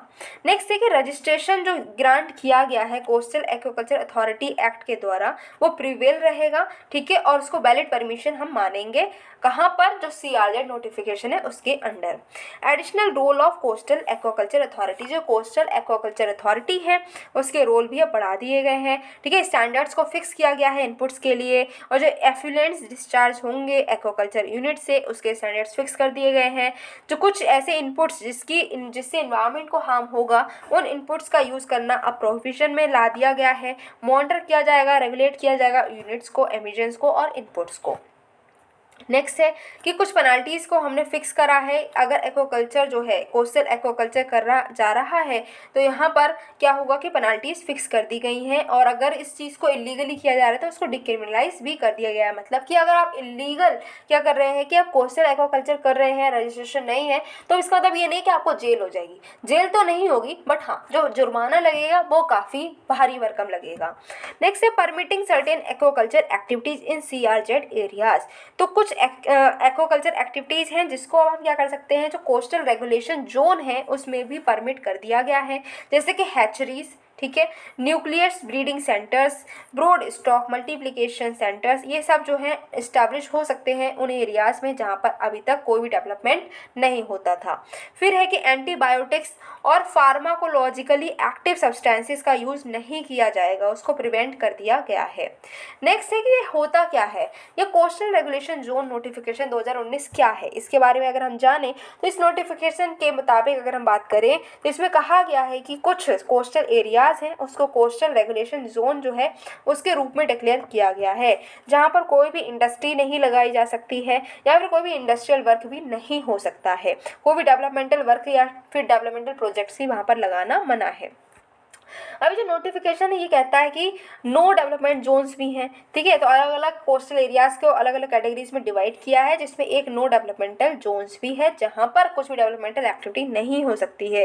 और ये जो नोटिफिकेशन है सेंट्रल गवर्नमेंट ने इशू किया है under the environment protection act 1986। Significance क्या है, ये जो हमारा नया एक्ट आया है 2023 का, क्या सिग्निफिकेंस है, इसकी क्या इंपॉर्टेंस है। तो बात की जा रही है कि सिग्निफिकेंस पहली तो यही है कि जो कोस्टल एरियाज है उसकी ग्रोथ हो सकती है, बट वो ग्रोथ ऐसी वैसी नहीं होगी, वो सस्टेनेबल ग्रोथ होगी, राइट। तो हमारा जो प्रोडक्शन है, प्रोडक्टिविटी, एक्सपोर्ट, ये सब बढ़ेगा, वो भी सस्टेनेबल मैनर में। फिर अथॉरिटी को और ज़्यादा एम्पावर किया गया है, ऐसी एक्टिविटीज़ जो कोस्टल एरियाज में हो रही थी उसको और अच्छे से अब रेगुलेट किया जाएगा। जो ईज ऑफ डूइंग बिजनेस है वो भी और ज़्यादा प्रमोट होगी, क्योंकि कई सारे ऑफेंसेस हैं, अब उसमें जेल नहीं होगी बल्कि पेनाल्टी लगेगी, इसका मतलब इसको डिक्रिमिनलाइज भी कर दिया गया है। नए इन्वायरमेंटल फ्रेंडली कोस्टल एक्वाकल्चर को भी और ज़्यादा प्रमोट किया जाएगा। लेकिन ये जो एक्ट है इसमें भी कुछ इश्यूज़ देखने को मिलते हैं। इश्यूज़ यही हैं कि जो कोस्टल एक्वाकल्चर अथॉरिटी है उसके द्वारा जो काम किया जाता है उसमें भी कमी देखने को मिलती है, क्योंकि ये जो अथॉरिटी है यहाँ पर स्किल्ड मैन पावर ही नहीं है, भाई इंफ्रास्ट्रक्चर ही नहीं है। तो जब मैन पावर नहीं है, इंफ्रास्ट्रक्चर नहीं है, तो काम करेगा कौन। पावर कितनी भी दे दी गई है लेकिन पावर का होगा क्या जब उसको काम करने के लिए कोई है ही नहीं, राइट। नेक्स्ट है कि इंटेंसिव कोस्टल एक्वाकल्चर को और ज़्यादा प्रमोट किया गया है, इससे हो सकता है कि हमारा जो इन्वायरमेंट है उस पर और उल्टा असर ही देखने को मिल जाए। अब कौन कौन से इनिशिएटिव्स लिए गए हैं जिससे कि एक्वाकल्चर को प्रमोट किया जाए, तो हमारा जो है एम्पीडा आया था, that is marine products export development authority. ये एक स्टैट्यूटरी बॉडी है जो कि 1972 में इस्टेब्लिश की गई है। किसके अंडर आती है, तो ये आती है under the ministry of commerce and industry.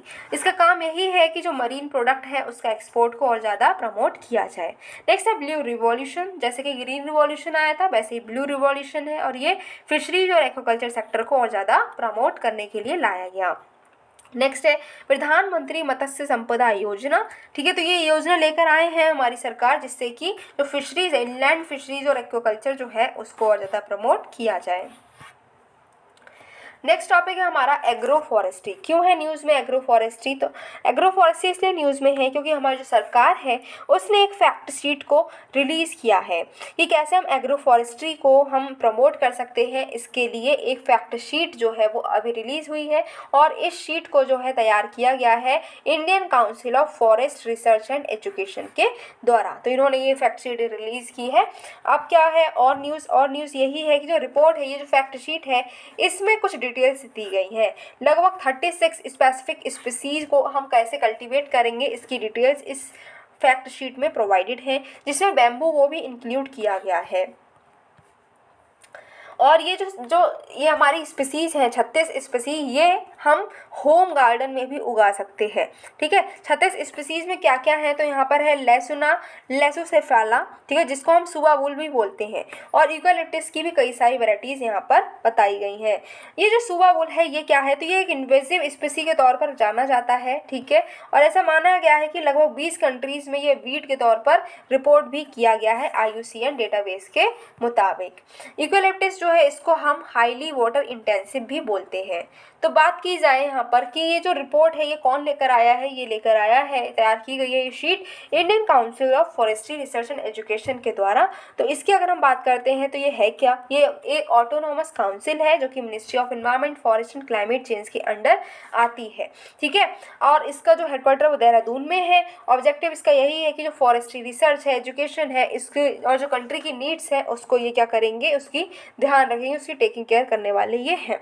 अब यहाँ पर एग्रो क्लाइमेटिक जोन एक टर्म है जिसके बारे में हमको पता होना चाहिए। तो इसका मतलब होता है कि कोई ऐसी लैंड यूनिट जहाँ पर जो है मेजर क्लाइमेट्स जो है वो मिलते हों। ठीक है, अलग अलग क्रॉप्स जहाँ पर हम ग्रो कर सकते हो उसको हम बोलते हैं एग्रो क्लाइमेटिक जोन।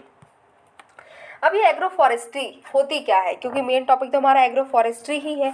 तो एग्रो फॉरेस्ट्री का मतलब है कि एग्रीकल्चर और फॉरेस्ट्री को एक साथ हम कर रहे हैं। जैसे हम लोग देखते हैं ना कि खेत है, तो एक खेत जो है वहाँ पर क्या हो रहा है कि खेती तो हो ही रही है लेकिन आसपास उसके हमने पेड़ भी लगा रखे हैं, तो इसको हम एग्रो फॉरेस्ट्री बोलेंगे। मतलब हमने जंगल भी बना रखे हैं और वहाँ पर हम खेती भी कर रहे हैं, तो इसको ही हम एग्रो फॉरेस्ट्री बोल रहे हैं। इसमें कहा जा रहा है कि अलग अलग एलिमेंट्स जो है वो एक दूसरे पर डिपेंडेंट है। कॉम्पोनेंट्स क्या हैं एग्रो फॉरेस्ट्री के? तो यहाँ पर क्या है कि क्रॉप्स भी होंगे, ट्रीज भी होंगे और लाइव स्टॉक भी होंगे। ठीक है, हमने लाइव स्टॉक को भी पाल रखा है, पेड़ भी लगा रखे हैं और क्रॉप्स भी हैं। एग्रो फॉरेस्ट्री सिस्टम की बात करें तो अलग अलग कंपोनेंट्स के बेसिस पर हमने इसको क्लासिफाई किया है। जैसे कि एग्री सिल्वीकल्चर। एग्री सिल्वीकल्चर क्या है? यहाँ पर हम क्रॉप्स और ट्रीज जो है इन दोनों को साथ में काम कर रहे हैं। सिल्वो पास्चरल, यहाँ पर क्या है कि लाइव स्टॉक और ट्रीज एक साथ हैं। एग्रो सिल्वी पास्चरल, यहाँ पर क्या है, क्रॉप्स भी हैं, पास्चर भी है और ट्रीज भी हैं। Attributes of agro forestry system क्या है कि प्रोडक्टिविटी की अगर हम बात करें तो प्रोडक्शन किया जाता है प्रेफर्ड गुड्स का, और प्रोडक्टिविटी जो है लैंड की उसको बढ़ाया जाता है। सस्टेनेबल तरीके से काम किया जाता है और ऐसे प्रैक्टिस जो है उनको अडॉप्ट किया जाता है जो कि हर कोई उसको एक्सेप्ट कर पाए। अभी एग्रो फॉरेस्ट्री करने का क्या इंपॉर्टेंस है, क्या सिग्निफिकेंस है? तो फार्म जो उसकी प्रॉफिटेबिलिटी बढ़ जाती है, क्योंकि यहाँ पर आउटपुट जो सिर्फ क्रॉप से नहीं मिल रहा होता है बल्कि ट्रीज का आउटपुट भी मिल रहा होता है, क्रॉप्स का भी मिल रहा होता है और लाइव स्टॉक का भी मिल रहा होता है। सपोज करो कि कोई एक आपका खेत है, वहाँ पर आपने क्या किया है, वहाँ पर आपने बी हाइविंग भी कर रखी है। मतलब कि आप क्या कर रहे हैं, वहाँ पर आप मधुमक्खियाँ उनको भी पाल रहे हैं। ठीक है, एक कोने में आपने मधुमक्खियों को पाल रखा है, वहाँ पर आपने जो है सेब के पेड़ लगा रखे हैं। आप कोई हिमाचल के एरिया में आप रहते हो तो वहाँ पर आपने क्या कर रखा है, उस खेत में बीज को पाल रखा है, आपने जो है खेती भी कर रखी है, आपने वहाँ पर सेब के पेड़ लगा रखे हैं, आपने वहाँ पर लीची के पेड़ लगा रखे हैं। ठीक है, और वहाँ पर आपने क्या कर रखा है, शीप भी पाल रखी है। तो क्या होगा, वहाँ पर आपको जो उससे पैसा मिलेगा उस खेत से, तो वो आपको शहद का भी पैसा मिलेगा, आपको सेब का पैसा मिलेगा, आपको लीची का भी पैसा मिलेगा, आपको आपने जो भी खेती कर रखी है, गेहूँ, अगर गेहूँ की खेती कर रखी है तो आपको उस गेहूँ से भी पैसा आएगा, और साथ ही साथ में जो शीप है उसका दूध से भी पैसा आएगा, और साथ ही साथ में उसकी ऊन से भी पैसा आएगा। मतलब अभी तक सिर्फ आपको गेहूं से पैसा आ रहा होता, लेकिन आपने एग्रो फॉरेस्ट्री की जिस वजह से आपको इतनी सारी जगह से पैसा आएगा, तो ऑब्वियसली आपका प्रॉफिट बढ़ जाएगा। तो सबसे पहली इंपॉर्टेंस तो यही है। नेक्स्ट है रिसोर्स सस्टेनेबिलिटी। इसमें क्या कहा जाता है कि नेचुरल रिसोर्सेज हैं उसका भी प्रोटेक्शन यहाँ पर होगा और पोल्यूशन भी कम होगा। फिर है इनपुट कॉस्ट भी कम हो जाएगी। तो क्योंकि हमारी जो कंपोनेंट है उसका जो है यूज़ दूसरे कंपोनेंट कर लेगा। जैसे कि अगर हम बात करें कि हमने क्या किया, हमने यहाँ पर जो पेड़ है, ठीक है, पेड़ में पानी लगाना था, पेड़ में पानी लगाया तो साथ साथ में क्या हुआ, हमारे जो गेहूँ थे उसमें पानी लग गया, तो उसका भी हमारा खर्चा बच गया। नेक्स्ट क्या है कि जो गेहूँ से बची हुई जो हमारी घास फूस रही उसको हमारे शीप ने खा लिया, तो अब शीप का जो खाना है वो वहीं से चल गया, तो हमें उसका भी पैसा नहीं लाना पड़ा। इस तरीके से क्या होगा कि एक का वेस्ट प्रोडक्ट दूसरा यूज़ कर ले रहा है और इस वजह से हमारा खर्चा भी बच जाएगा और पोल्यूशन भी नहीं होगा। फूड सिक्योरिटी तो रहेगी ही रहेगी। नेक्स्ट बात करते हैं सीएनजी की, सीबीजी की, ठीक है। तो ये क्या है, नेक्स्ट टॉपिक हमारा है कंप्रेस्ड बायोगैस। अब ये कंप्रेस्ड बायोगैस क्यों है न्यूज़ में, तो देखो अभी क्या हुआ है कि ये जो हमारा सीबीजी सतत है, ठीक है, इसके रिव्यू के लिए यहाँ पर हमारी जो पार्लियामेंट्री स्टैंडिंग कमेटी है on petroleum and natural gas, उसने एक्शन जो लिए गए हैं उसकी रिपोर्ट जो है वो सबमिट की है। तो यहाँ पर हम देख सकते हैं पीआरएस लेजिस्लेटिव रिसर्च ने इसको पब्लिश किया है, पीआरएस ने इसको जो है पब्लिश किया है, ये हम देख सकते हैं, जो कि हमारे लिए काफ़ी इंपॉर्टेंट सोर्स है। तो क्या है ये सतत, तो यहाँ पर बात करें सतत की, सतत की फुल फॉर्म है sustainable alternative towards affordable transportation, और ये 2018 में लॉन्च हुआ, जिसका ऑब्जेक्टिव यही है कि हम क्या करेंगे, कॉम्प्रेस्ड बायोगैस को सेट करेंगे, उसके जो प्रोडक्शन प्लांट्स हैं उसको हम सेटअप करेंगे, साथ ही साथ में जो सीबीजी है उसको मार्केट में हम प्रोवाइड कराएंगे। बायोगैस क्या है, तो बायोगैस जो है नेचुरली प्रोड्यूस की जाती है एनएरोबिक डिकम्पोजिशन से। जब बायोमास का एनएरोबिक डिकम्पोजिशन होता है तब ये बायोगैस बनती है। एरोबिक और अनएरोबिक का मतलब क्या है, एरोबिक मतलब कि जहाँ पर ऑक्सीजन की प्रेजेंस में अगर कोई कंबशन होता है, डिकम्पोजिशन होता है, और एनारोबिक में क्या है कि जहाँ पर ऑक्सीजन नहीं है, सिंपल। तो यहाँ पर एग्रीकल्चर रेजिड्यू है, म्यूनिसिपल सॉलिड वेस्ट है, शुगर केन प्रेस मड है, तो इन सब का अगर हम डिकम्पोजिशन करा रहे हैं ऑक्सीजन की एब्सेंस में तो जो गैस बनेगी दैट इज बायोगैस। तो यहाँ पर अगर हम बात करें तो अब ये हमारी कंप्रेस्ड बायोगैस कैसे मिलती है, तो कंप्रेस्ड बायोगैस मिलती है जब हम बायोगैस को कंप्रेस कर देते हैं बहुत ही, जो कि जिसमें 90% से ज़्यादा मीथेन मिलता है और जिसकी कैलोरीफिक वैल्यू भी बहुत ज़्यादा होती है। अब ये जो कंप्रेस्ड बायोगैस है इसकी इंपॉर्टेंस क्या है, तो पहले बात तो ये बहुत ही क्लीन और अफोर्डेबल फ्यूल है, एनर्जी बास्केट को डाइवर्सिफाई करता है कि हमें एक एनर्जी का अलग सोर्स भी मिल जाता है, इंपोर्ट जो हम क्रूड ऑयल के करते हैं वो भी हमारा कम हो जाएगा, एंटरप्रेन्योरशिप जो है वो भी बढ़ जाएगी, और साथ ही साथ में जो पंचामृत हमने दिया था, पंचामृत के टारगेट्स हैं उसको भी हम अचीव कर पाएंगे। सतत के अंडर जो टारगेट्स हैं उसकी अगर हम बात करें तो कहा गया है कि 2023 तक 5000 कंप्रेस्ड बायोगैस पावर जो प्लांट्स हैं उनको हमें लगाना है, ठीक है। 15 मिलियन मीट्रिक टन्स की जो हमें सीबीजी है उसको प्रोड्यूस करना है, 50 मिलियन मीट्रिक टन्स की हमें बायो मैन्योर को भी तैयार करना है। लेकिन इसके इम्प्लीमेंटेशन में चैलेंजेस भी हैं। क्या चैलेंजेस है, पहली बात तो गवर्नमेंट रिलेटेड इश्यूज़ भी हैं, क्योंकि टेक्निकल कैपेबिलिटीज़ है ही नहीं ज़्यादातर जो म्यूनिसिपल बॉडीज़ की, ठीक है। नेक्स्ट है कि मल्टीपल रेगुलेटरी अप्रूवल्स लेने की ज़रूरत पड़ती है, अलग अलग मिनिस्ट्रीज इन्वॉल्व करती हैं, इस वजह से होता ये है कि कोऑर्डिनेशन नहीं बन पाता है और जो है हिंड्रेंस भी आ जाती है। नेक्स्ट है कि जो हमारा डिसकंटिन्यूशन हो गया है सेंट्रल फाइनेंस असिस्टेंस का 2021 के बाद में, इस वजह से जो नए और रिन्यूएबल एनर्जी प्रोजेक्ट्स हैं उसको सपोर्ट नहीं मिल पा रहा है। फिर है कि लैक ऑफ इंटरेस्ट देखने को मिलता है ओआईएल पीएसयूज में कि वो ये प्रोजेक्ट जो है उसको कैरी आउट करना ही नहीं चाहते। बायोमास सप्लाई चेन जो वो अनरेगुलेटेड है, बायोमास ही नहीं होगा तो ये गैस बनेगी कैसे। नेक्स्ट है कि दूसरे इनिशिएटिव्स कौन कौन से लिए गए हैं इसको प्रमोट करने के लिए, तो बायो सीएनजी जो है उसको हम फ्यूल के तौर पर इंटीग्रेट कर सकते हैं। नेशनल पॉलिसी लेकर आए हैं बायोफ्यूल्स के लिए 2018 में, जिसमें कहा गया है कि हम जो सीबीजी है इसको और ज़्यादा प्रोड्यूस करेंगे। फिर गोवर्धन स्कीम भी लेकर आए हैं जिसमें विलेजेस को सपोर्ट किया जाएगा कि वो जो कैटल वेस्ट जो होते हैं उसको इफेक्टिव तरीके से मैनेज कर सकें। सीबीजी प्रोजेक्ट्स को रिकॉग्नाइज कर रहे हैं under the priority sector lending scheme में, जिससे कि उनको क्रेडिट मिल सके। फिर fertiliser control order for fermented organic manure भी हम लेकर आए हैं, जिसमें जो ऑर्गेनिक फर्टिलाइजर्स हैं एग्रीकल्चर की फील्ड में उसको हम यूज़ और ज़्यादा प्रमोट करेंगे। फिर नेशनल बायो एनर्जी प्रोग्राम भी लेकर आए हैं, ministry of new and renewable energy के द्वारा ये लाई गई है ये प्रोग्राम, जिसमें जो कैपेसिटी बिल्डिंग है वो और प्रमोट करेंगे। रिसर्च जो है बायोगैस सॉलिड वेस्ट मैनेजमेंट का उसको और ज़्यादा हम प्रमोट भी करते हुए नजर आएंगे। नेक्स्ट टॉपिक है टाइडल एनर्जी। तो टाइडल एनर्जी जो है ये डाउन टू अर्थ में इसका जो है आया था, इसका जो आर्टिकल है वो छपा था। दैट इज स्टैंडिंग कमेटी ने पूछा है ministry of new and renewable energy से कि वो क्या करेंगे, जो एफर्ट्स हैं कि किस तरीके से टाइडल एनर्जी के पोटेंशियल को एसेस हम कर सकते हैं उसके बारे में इनको बताना था। तो ministry of new and renewable energy से टाइडल एनर्जी के बारे में सब कुछ पूछा गया था पार्लियामेंट्री स्टैंडिंग कमेटी ने। ठीक है, तो ये डाउन टू अर्थ का आर्टिकल है और हमें पता है कि डाउन टू अर्थ बहुत ही इंपॉर्टेंट सोर्स है हमारी प्रिपरेशन के लिए। तो यहाँ पर बात की जाए कि अब जब पूछा गया तो एक रिपोर्ट भी दी गई है। तो parliamentary standing committee on energy ने एक रिपोर्ट जो है वो सबमिट करी है और रिपोर्ट का नाम है tidal power development in India. ठीक है, तो और अगर हम बात करें 3 तरीके की ओशन एनर्जी होती है, रिन्यूएबल एनर्जी में ये कंसीडर की जाती है। ओशन एनर्जी कौन कौन सी है? 3 तरीके की, तो जिसमें वेव, टाइडल एंड ओशन 3 तरीके की एनर्जी आती है। कमिटी ने कहा कि एस्टिमेटेड पोटेंशियल कितना है हमारा इंडिया की, अगर हम बात करते हैं तो इंडिया का टाइडल और वेव एनर्जी जो है उसका एस्टिमेटेड पोटेंशियल है 12,455 मेगावाट। ठीक है, तो हम टाइडल एनर्जी हम कितनी जनरेट कर सकते हैं? 12,455। ठीक है, और अगर हम बात करें कि जो हमारी वेव एनर्जी है उससे कितनी हम एनर्जी बना सकते हैं, तो 4,000 एंड 1,300 का हम क्या कर सकते हैं? मेगावाट की इतनी एनर्जी इससे बना सकते हैं। पोटेंशियल एरियाज कौन कौन से हैं जहाँ से हम ये एनर्जी को एक्सेप्ट कर सकते हैं? तो ये एनर्जी हम बना सकते हैं गल्फ ऑफ खंबत में, गल्फ ऑफ कच्छ में। ठीक है, जो गुजरात के रीजन है वहाँ पर भी ये एनर्जी हम बना सकते हैं।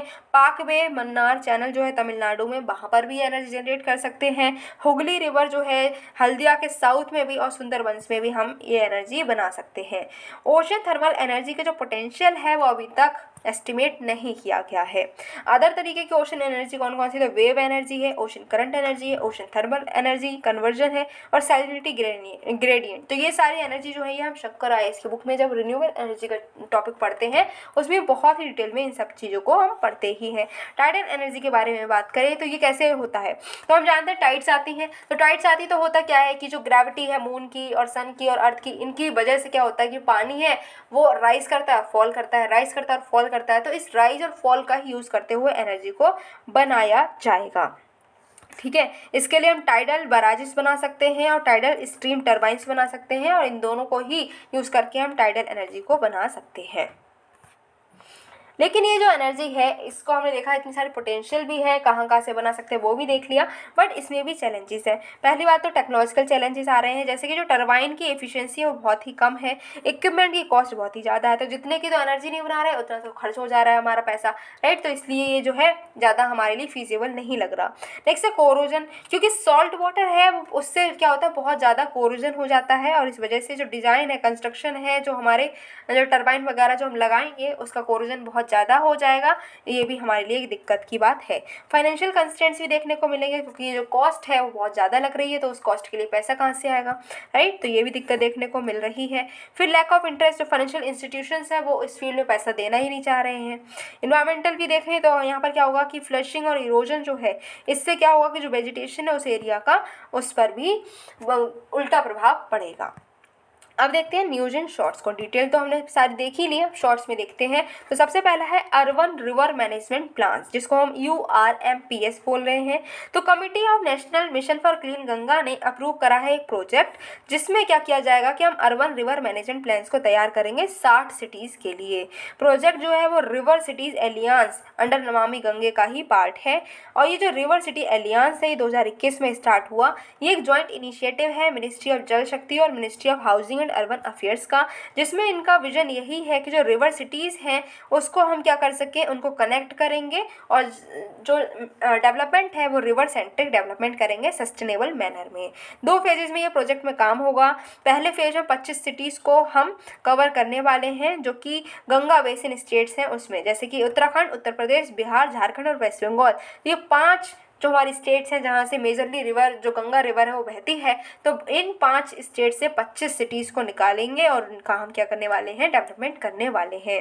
मेन स्टेम क्या होता है कि प्रिंसिपल चैनल, मतलब मेन स्टेम क्या, जैसे हम गंगा की बात करें तो गंगा जो है हमारी गंगा एक मेन तो गंगा हमारी बह रही है, ठीक है। तो एक तो गंगा बह रही है, लेकिन हम देखते हैं कि गंगा के कई सारे ट्रिब्यूटरीज है, जैसे टोन है, सोन है, यमुना है, राइट। यहाँ पर घाघरा है, तो ये रामगंगा है, काली गंगा है, तो गंडक है। तो ये सारे जो है ये क्या है, ये तो इसकी ट्राइब्यूटरी है ना, लेकिन मेन क्या है, मेन तो हमारी गंगा बह रही है। तो जो गंगा मेन बह रही है उसको हम मेन स्टेम बोलते हैं। तो जो मेन हमारी गंगा बह रही है, जिन सिटीज़ से बह रही है, उनको डेवलप यहाँ पर किया जा रहा है। नेक्स्ट है need for urban river management. अब अर्बन रिवर मैनेजमेंट हम कर ही क्यों रहे हैं, तो पहली बात तो यही है कि जो फ्लड प्लेन है उसकी एक्टिविटीज़ को हम इफेक्टिवली रेगुलेट कर पाएंगे, वाटर पॉल्यूशन को रोक पाएंगे। स्पेसिफिक लैंड यूज़ कैटेगरी है वो बहुत उसकी कमी देखने को मिलती है, राइट। तो उसको भी हमें ठीक करना है। रिलीजियस प्रैक्टिस प्रैक्टिसेस होती हैं, जैसे कि हम देखते हैं कि गंगा में जब नहाने जाते हैं तो बहुत सारे लोग एकदम से नहाने पहुंच जाते हैं, राइट। हम क्या करते हैं, जितने भी हमारे पूजा पाठ की जो चीज़ें बचती हैं वो सब गंगा में जाकर हम बहा आते हैं, ठीक है। कोई मूर्ति टूट गई तो हम गंगा में जाकर बहा आते हैं, इवन जो मतलब अस्थियाँ होती हैं वो भी हम गंगा में ही बहा कर आते हैं। तो इससे होता क्या है, गंगा जो है, गंगा गंदी होती जा रही है, राइट। इसमें पॉल्यूशन होता जा रहा है, तो उसको भी हमें क्या करना है, कंट्रोल करना है। तो इससे क्या होगा, ये जो हम प्लानिंग कर रहे हैं, तो अर्बन रिवर मैनेजमेंट कर रहे हैं, तो इससे होगा क्या, इससे जो रिवर सेंसिटिव बिहेवियर है लोगों के अंदर हम इनकलकेट करेंगे, हम बताएंगे लोगों को भाई ये जो सारा चीज़ आप डाल रहे हो गंगा में तो ये डिस्पोज नहीं होती है, गंगा इससे गंदी हो जाती है, ठीक है। अब लोग हैं वो जाएंगे, अब गंगा में स्नान करने जा रहे हैं बट वो साबुन लेकर जा रहे हैं, शैम्पू लेकर जा रहे हैं, उसका वहाँ पर यूज़ कर रहे हैं, तो वो साबुन और शैम्पू जाएगा कहाँ, गंगा के पानी में ही तो रहेगा ना, तो वो पानी गंदा हो ही जाएगा, राइट। तो ये चीज़ है, हमें लोगों को समझाना है कि भाई ये जो रिवर है इसको गंदा ना करें, ठीक है। नेक्स्ट है कि इको फ्रेंडली रिवर फ्रंट बनाना है हमको, वाटर बॉडीज को रेजिविनेट करना है, वेटलैंड्स को रेजिविनेट करना है, गुड क्वालिटी का रिटर्न फ्लो जो है वो तैयार करके रखना है, इकोनॉमिक पोटेंशियल जो रिवर का है उसको भी हमें प्रमोट करना है। बात करें कि national mission for clean Ganga क्या है, तो ये जो है एक सोसाइटी के तौर पर रजिस्टर हुआ है 2011 में, ठीक है। इम्प्लीमेंटिंग आर्म कौन है, तो इम्प्लीमेंटिंग आर्म है नेशनल गंगा काउंसिल, 2016 में ये सेट की गई है। मेन पिलर्स क्या है कि इसमें हम सीवेज ट्रीटमेंट करेंगे, रिवर फ्रंट डेवलपमेंट करेंगे, 2 टियर में मैनेजमेंट इसका होता है, एक गवर्निंग काउंसिल है, एक एग्जीक्यूटिव कमेटी है, जिसमें बात यही करी जा रही है कि गंगा जो है इसको हमें डेवलप करना है और साथ ही साथ में उसको क्लीन भी रखना है। नेक्स्ट बात करते हैं फ्लड वॉच मोबाइल ऐप, तो ये क्या है, तो सेंट्रल वाटर कमीशन जो है उसने एक ऐप को लॉन्च किया है, नाम है फ्लड वॉच।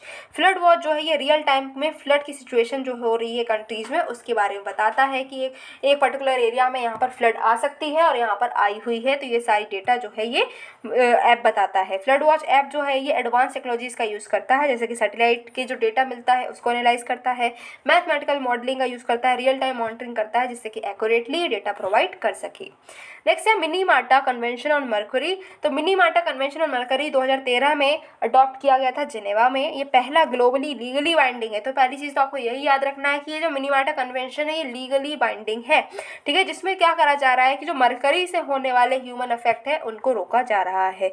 इसका नाम मिनीमाटा क्यों रखा गया, तो मिनीमाटा इसलिए रखा गया है क्योंकि ये जो मिनीमाटा डिजीज़ है वो जापान के एक शहर में हुई थी और जापान का जो शहर है उसका नाम है मिनीमाटा, तो वो डिजीज़ वहाँ से शुरू हुई इसलिए उसका नाम भी मिनीमाटा रख दिया गया है। और ये जो है न्यूरोलॉजिकल डिजीज़ होती है जो कि मरकरी की पॉइजनिंग की वजह से हो जाती है। 2017 में ये फोर्स में आया है, 13 में अडॉप्ट किया गया, लेकिन फोर्स में आने के लिए इसको 4 साल लग गए। अभी बात करें तो लगभग 144 पार्टीज़ हैं इसकी और 128 सिग्नेटरीज हैं। इंडिया ने इसको 2018 में रेटिफाई किया है, जिसमें कहा गया है कि हम मरकरी वेस्ट प्रोडक्ट्स को यूज़ तो करेंगे लेकिन फ्लेक्सिबल मैनर में। मिनीमाटा कन्वेंशन जो है इसमें पार्टी से कहा जाता है कि वो क्या कर सकें, जितना हो सके मरकरी का यूज़ है वो कम से कम कर दें, ठीक है। कंट्रोल्ड मरकरी एयर एमिशंस जो हैं वो होने चाहिए, एकदम से मरकरी जो है वो ख़त्म तो नहीं कर सकते बट उसको कंट्रोल तो कर ही सकते हैं। नेक्स्ट है प्लास्टिक ओवरशूट डे रिपोर्ट, तो अभी एक रिपोर्ट आई है जिसमें कहा गया कि इंडिया ने कंट्रीब्यूट किया है 16.7 days in 157 days of world plastic overshoot days in 2023। तो वर्ल्ड प्लास्टिक ओवरशूट डेज जो है 157 डेज में से 16 दिन जो है वो इंडिया ने कंट्रीब्यूट करे हैं। तो प्लास्टिक ओवरशूट डेज क्या होता है, मतलब कि वो दिन जहाँ पर प्लास्टिक वेस्ट जो है वो जितना हम उसको जो हमारी अर्थ है उसको जितना मैनेज कर सकती है उससे ज़्यादा जिस दिन से हम और ज़्यादा क्या कर सकते हैं प्लास्टिक जनरेट किया है उसको हम प्लास्टिक ओवरशूट डे बोलते हैं। मतलब कि क्या है कि एक पर्टिकुलर डे है, इस दिन तक जितनी प्लास्टिक जनरेट की गई है पिछले साल में उतना ही इस सिस्टम के द्वारा जो है वो झेल सकता था, ये सिस्टम उसको जो है उतना रिप्लेनिश भी कर सकता था। लेकिन अब इसके बाद में जो प्लास्टिक जनरेट होगी उसको हम बोलेंगे ओवरशूट डेज। तो इस दिन जिस दिन पर ये क्या हो सकता है कि जितनी प्लास्टिक वेस्ट हुआ है उतना ही रिप्लेनिश कर पाएगा, उस दिन को हम प्लास्टिक ओवरशूट डे बोलते हैं, ठीक है। ये जो है किस तरीके से बेस्ड होता है, तो ये कंट्री का जो मिसमैनेज्ड वेस्ट इंडेक्स है उसके बेसिस पर ये बनाया जाता है। की फाइंडिंग क्या है कि जो इंडिया को वेस्ट स्पॉन्ज के रूप में माना गया है, जिसमें कहा गया कि लो कंजम्पशन है लेकिन प्लास्टिक पॉल्यूशन ज़्यादा है, कंजम्पशन तो कम हो रहा है बट पॉल्यूशन ज़्यादा हो रहा है। तो एनुअल पर कैपिटा पॉल्यूशन जो है लगभग 5.3 kg होता है हर साल में, जो कि लोएस्ट है पूरी दुनिया में। लेकिन बात यह है कि हमारे पॉल्यूशन इसलिए ज़्यादा हो रहा है क्योंकि पॉपुलेशन ज़्यादा है। एक एक व्यक्ति तो कम प्लास्टिक का ही यूज़ कर रहा है, बट व्यक्ति ही बहुत सारे हैं, तो प्लास्टिक ऑब्वियसली ज़्यादा यूज़ हो ही जाएगी। तो ये दिक्कत यहाँ पर देखने को मिलती है। नेक्स्ट है अर्थ ओवरशूट डे। तो जैसे हमने प्लास्टिक ओवरशूट डे देखा, वैसे ही अर्थ का भी देख लेंगे। 2 अगस्त को मनाया गया है, मतलब कि इस दिन तक जितना भी हमने जो भी डिमांड है जो अर्थ से करी है सोर्सेज की, वो इस दिन तक ही वो जो है रिप्लेनिश कर पाएंगे। अब जो हम करेंगे वो हम क्या कर रहे हैं, अर्थ को एक्सप्लॉइट कर रहे हैं। ये हम मेजर करते हैं ग्लोबल फुटप्रिंट नेटवर्क के द्वारा, जो कि 1971 से काम कर रहा है। कैलकुलेट कैसे करते हैं कि प्लैनेट की जो बायो कैपेसिटी है उसको मल्टीप्लाई कर देते हैं ह्यूमैनिटी की इकोलॉजिकल फुटप्रिंट से। नेक्स्ट है बेलम डिक्लेरेशन। तो मेंबर कंट्री जो है अमेजॉन कोऑपरेशन ट्रीटी ऑर्गेनाइजेशन की, उन्होंने बेलम डिक्लेरेशन को साइन किया है। और ये बेलम डिक्लेरेशन क्यों बोला जा रहा है, क्योंकि बेलम एक ब्राजीलियन सिटी है, बेलम, ठीक है। तो अब ये जो हमारा अमेजॉन कोऑपरेशन ट्रीटी ऑर्गेनाइजेशन है, ये एक इंटरगवर्नमेंटल सोशियो इन्वायरमेंटल ब्लॉक है जो कि अमेजॉन कोऑपरेशन ट्रीटी को साइन करके बना है। इसमें किस किस ने इसको साइन किया है, कौन कौन इसके मेंबर हैं, तो आपको पता होना चाहिए कि Bolivia, Brazil, Colombia, Ecuador, Guyana, Peru, Suriname and Venezuela, ये सारी जो कंट्रीज़ हैं ये क्या है, अमेजोन, इनको हम अमेजोन कंट्री भी बोल सकते हैं क्योंकि यहाँ पर हमें अमेजोन के जो जंगल है वो मिलते हैं और इन सब ने मिलकर ही साइन इसको किया है। बेलम डिक्लेरेशन कहता है कि जो इंडिजीनियस लोग हैं वो डिसीजन मेकिंग में पार्टिसिपेट करेंगे, साथ ही साथ में अमेजोन एलियंस को भी लॉन्च करेंगे जिससे कि जो डिफॉरेस्टेशन हो रहा है उसको हम कम्बैट कर पाएँ। लेकिन जो मेंबर कंट्रीज़ हैं वो इसमें एग्री नहीं कर पाए हैं। नेक्स्ट है डेट फॉर नेचर स्वैप। तो गेवन जो है उसने रिसेंटली $500 मिलियन का डेट फॉर नेचर स्वैप को अभी डिक्लेयर किया है मरीन कंजर्वेशन के लिए। डेट फॉर नेचर स्वैप क्या होता है, तो ये एक एग्रीमेंट है जहाँ पर क्रेडिटर जो है वो एक portion of debtors foreign debt क्या कर देता है, फोरगोन कर देता है, मतलब उसको माफ़ कर देता है। एक इन्वायरमेंट काम अगर वो दूसरा पर्सन कर देता है तो उसके लिए इतना डेट जो है माफ़ कर दिया जाता है। सिग्निफिकेंस यही है कि मेन स्ट्रीम करेंगे इन्वायरमेंट को गवर्नमेंट की पॉलिसीज़ में, और जो इन्वायरमेंट है उसकी भलाई करने के लिए सब काम किया जा रहा है। नेक्स्ट है export policy for red Sanders would. तो रेड सैंडर्स जो हम जानते हैं जिसको लाल चंदन बोलते हैं, तो इसकी जो लकड़ी है उसको हम क्या करने जा रहे हैं, उसको हम एक्सपोर्ट पॉलिसी उसके लिए बनाई जा रही है। Directorate general of foreign trade जो है under the ministry of commerce and industry ने एक्सपोर्ट पॉलिसी जो है रेड सैंडलवुड की, उसको इन्होंने क्या किया है, अमेंड कर दिया है, ठीक है। तो अमेंडमेंट जो है वो इशू किए गए हैं अंडर द पावर, जो पावर दी गई है foreign trade development and regulation act 1992 and foreign trade policy 2023 के अंडर। ये जो अमेंडमेंट्स है ये अलाउ करती हैं एक एनुअल एक्सपोर्ट कोटा कि इतना जो है एक्सपोर्ट आप कर सकते हैं, जो रेड सैंडर्स आर्टिफिशियली आपने ग्रो की है उसको, ठीक है। अब फॉरेन ट्रेड पॉलिसी के अंडर जो इंपोर्ट है रेड सैंडर का वो प्रोहिबिटेड है, लेकिन एक्सपोर्ट आप रिस्ट्रिक्टेड वे में कर सकते हैं। पहले अगर हम बात करें 2019 में, तो एक्सपोर्ट पॉलिसी को रिविजिट किया गया था जिसमें एक्सपोर्ट जो है रेड सैंडर्स का लॉग फॉर्म और रूट्स के फॉर्म में अलाउ कर दिया गया था। रेड सैंडर्स हैं क्या, क्योंकि इससे देखो प्रीवियस ईयर्स में क्वेश्चन बन चुके हैं, तो ये हमारे लिए इंपॉर्टेंट है जानना कि रेड सैंडर्स क्या है। तो एक फ्लोरा है जो कि हमको ईस्टर्न घाट्स में ही मिलता है, ठीक है। बहुत ही स्लोली ये ग्रो करता है और 25 से 40 साल लगते हैं इसको एक मैच्योर ट्री बनने में। सूखे से ये रेजिस्टेंट होता है। लोकली इसको हम एरा चंदनम बोलते हैं, रक्त चंदनम बोलते हैं। इसमें क्या है, काफ़ी ज़्यादा थेरापेटिकल प्रॉपर्टीज़ देखने को मिलती हैं, इसी वजह से इसकी डिमांड बहुत ज़्यादा है एशिया में, पर्टिकुलरली अगर हम चाइना में बात करें तो, क्योंकि इसका जो है इसमें बहुत अच्छी खुशबू भी आती है और इसकी जो क्वालिटी है वो भी बहुत अच्छी है, इसीलिए कॉस्मेटिक्स में भी इसका यूज़ होता है, मेडिसिनल प्रोडक्ट्स में भी इसका यूज़ होता है और फर्नीचर में भी इसका यूज़ किया जाता है। IUCN का स्टेटस देखें तो ये इंडेंजर्ड कैटेगरी में आता है, शेड्यूल 4 में आता है और साइट्स के अपेंडिक्स 2 में ये आता है। नेक्स्ट है धौलपुर करौली टाइगर रिजर्व। तो नेशनल टाइगर कंजर्वेशन अथॉरिटी ने फाइनल अप्रूवल दे दिया है धौलपुर करौली टाइगर रिजर्व के लिए। तो अब अगर हम बात करें तो ये नोटिफाई किया गया था स्टेट गवर्नमेंट के द्वारा और ये 54th टाइगर रिजर्व हमारी इंडिया का बन जाएगा और 5th टाइगर रिजर्व बन जाएगा राजस्थान का। और कौन कौन से टाइगर रिजर्व है राजस्थान में, तो राजस्थान में है रणथंभौर, सरिस्का, मुकुंदरा हिल्स एंड रामगढ़ बिजदारी, ठीक है। टाइगर रिजर्व जो है ये नोटिफाई किए जाते हैं स्टेट गवर्नमेंट्स के द्वारा और NTCA की एडवाइस पर ये नोटिफाई किए जाते हैं अंडर दी WPA एक्ट 1972। टाइगर रिजर्व को हम करते हैं कंसीडर कि ये क्रिटिकल है टाइगर कंजर्वेशन के लिए, जिसमें 2 पार्ट होते हैं। एक तो कोर यानी कि क्रिटिकल टाइगर हैबिटाट होता है, ठीक है, जिसमें नेशनल पार्क सेंचुरी स्टेटस दिया जाता है। बफर एरिया जो होता है उसमें थोड़ा सा कम डिग्री की प्रोटेक्शन दी जाती है। की इनिशिएटिव्स क्या हैं प्रोजेक्ट टाइगर के लिए? तो टाइगर को प्रोटेक्ट करने के लिए की इनिशिएटिव्स की बात करें तो पहला है प्रोजेक्ट टाइगर, जो कि 1973 में लॉन्च हुआ है। ये सेंट्रली स्पॉन्सर्ड स्कीम है। Tiger conservation plan and tiger conservation foundation भी तैयार किया गया है स्टेट गवर्नमेंट्स के द्वारा अंडर द WPA एक्ट, ठीक है। ट्रैफिक भी है। ट्रैफिक क्या है? ये फैसिलिटेट करता है कि इंडिया के एंटी पोचिंग एफर्ट्स की इंप्रूवमेंट को। टेक्नोलॉजी का भी यूज़ किया जा रहा है, जैसे कि एम स्ट्रिप्स, जिसमें हम क्या करते हैं टाइगर की काउंटिंग करते हैं, उसको मॉनिटर करते हैं उस पर बनी हुई यूनिक स्ट्रिप्स के द्वारा। Project evil technology for tiger conservation भी है, जिसमें हम ड्रोन्स का यूज़ करते हैं टाइगर्स को मॉनिटर करने के लिए। कंजर्वेशन जेनेटिक्स भी है, जिसमें हम लो टाइगर डेंसिटी एरियाज का यूज़ करते हैं और यहाँ पर हम डिटेक्ट करते हैं टाइगर की प्रेजेंस है या नहीं है, ठीक है। एक रिलेटेड डेवलपमेंट ये हुआ है कि NTCA ने क्या कर दिया है, जो प्रिंसिपल अप्रूवल था कि कुंभलगढ़ वाइल्ड लाइफ सेंचुरी जो राजस्थान है उसको टाइगर रिजर्व के लिए, तो वो भी अभी क्लियर हो गई है। तो ये NTCA क्या है? तो ये जो है WPA एक्ट के अंडर ही 1972 में बना है, ठीक है। WPA एक्ट 1972 के अंडर 2006 में ये बना है NTCA, जिसका हेडक्वार्टर न्यू दिल्ली में है।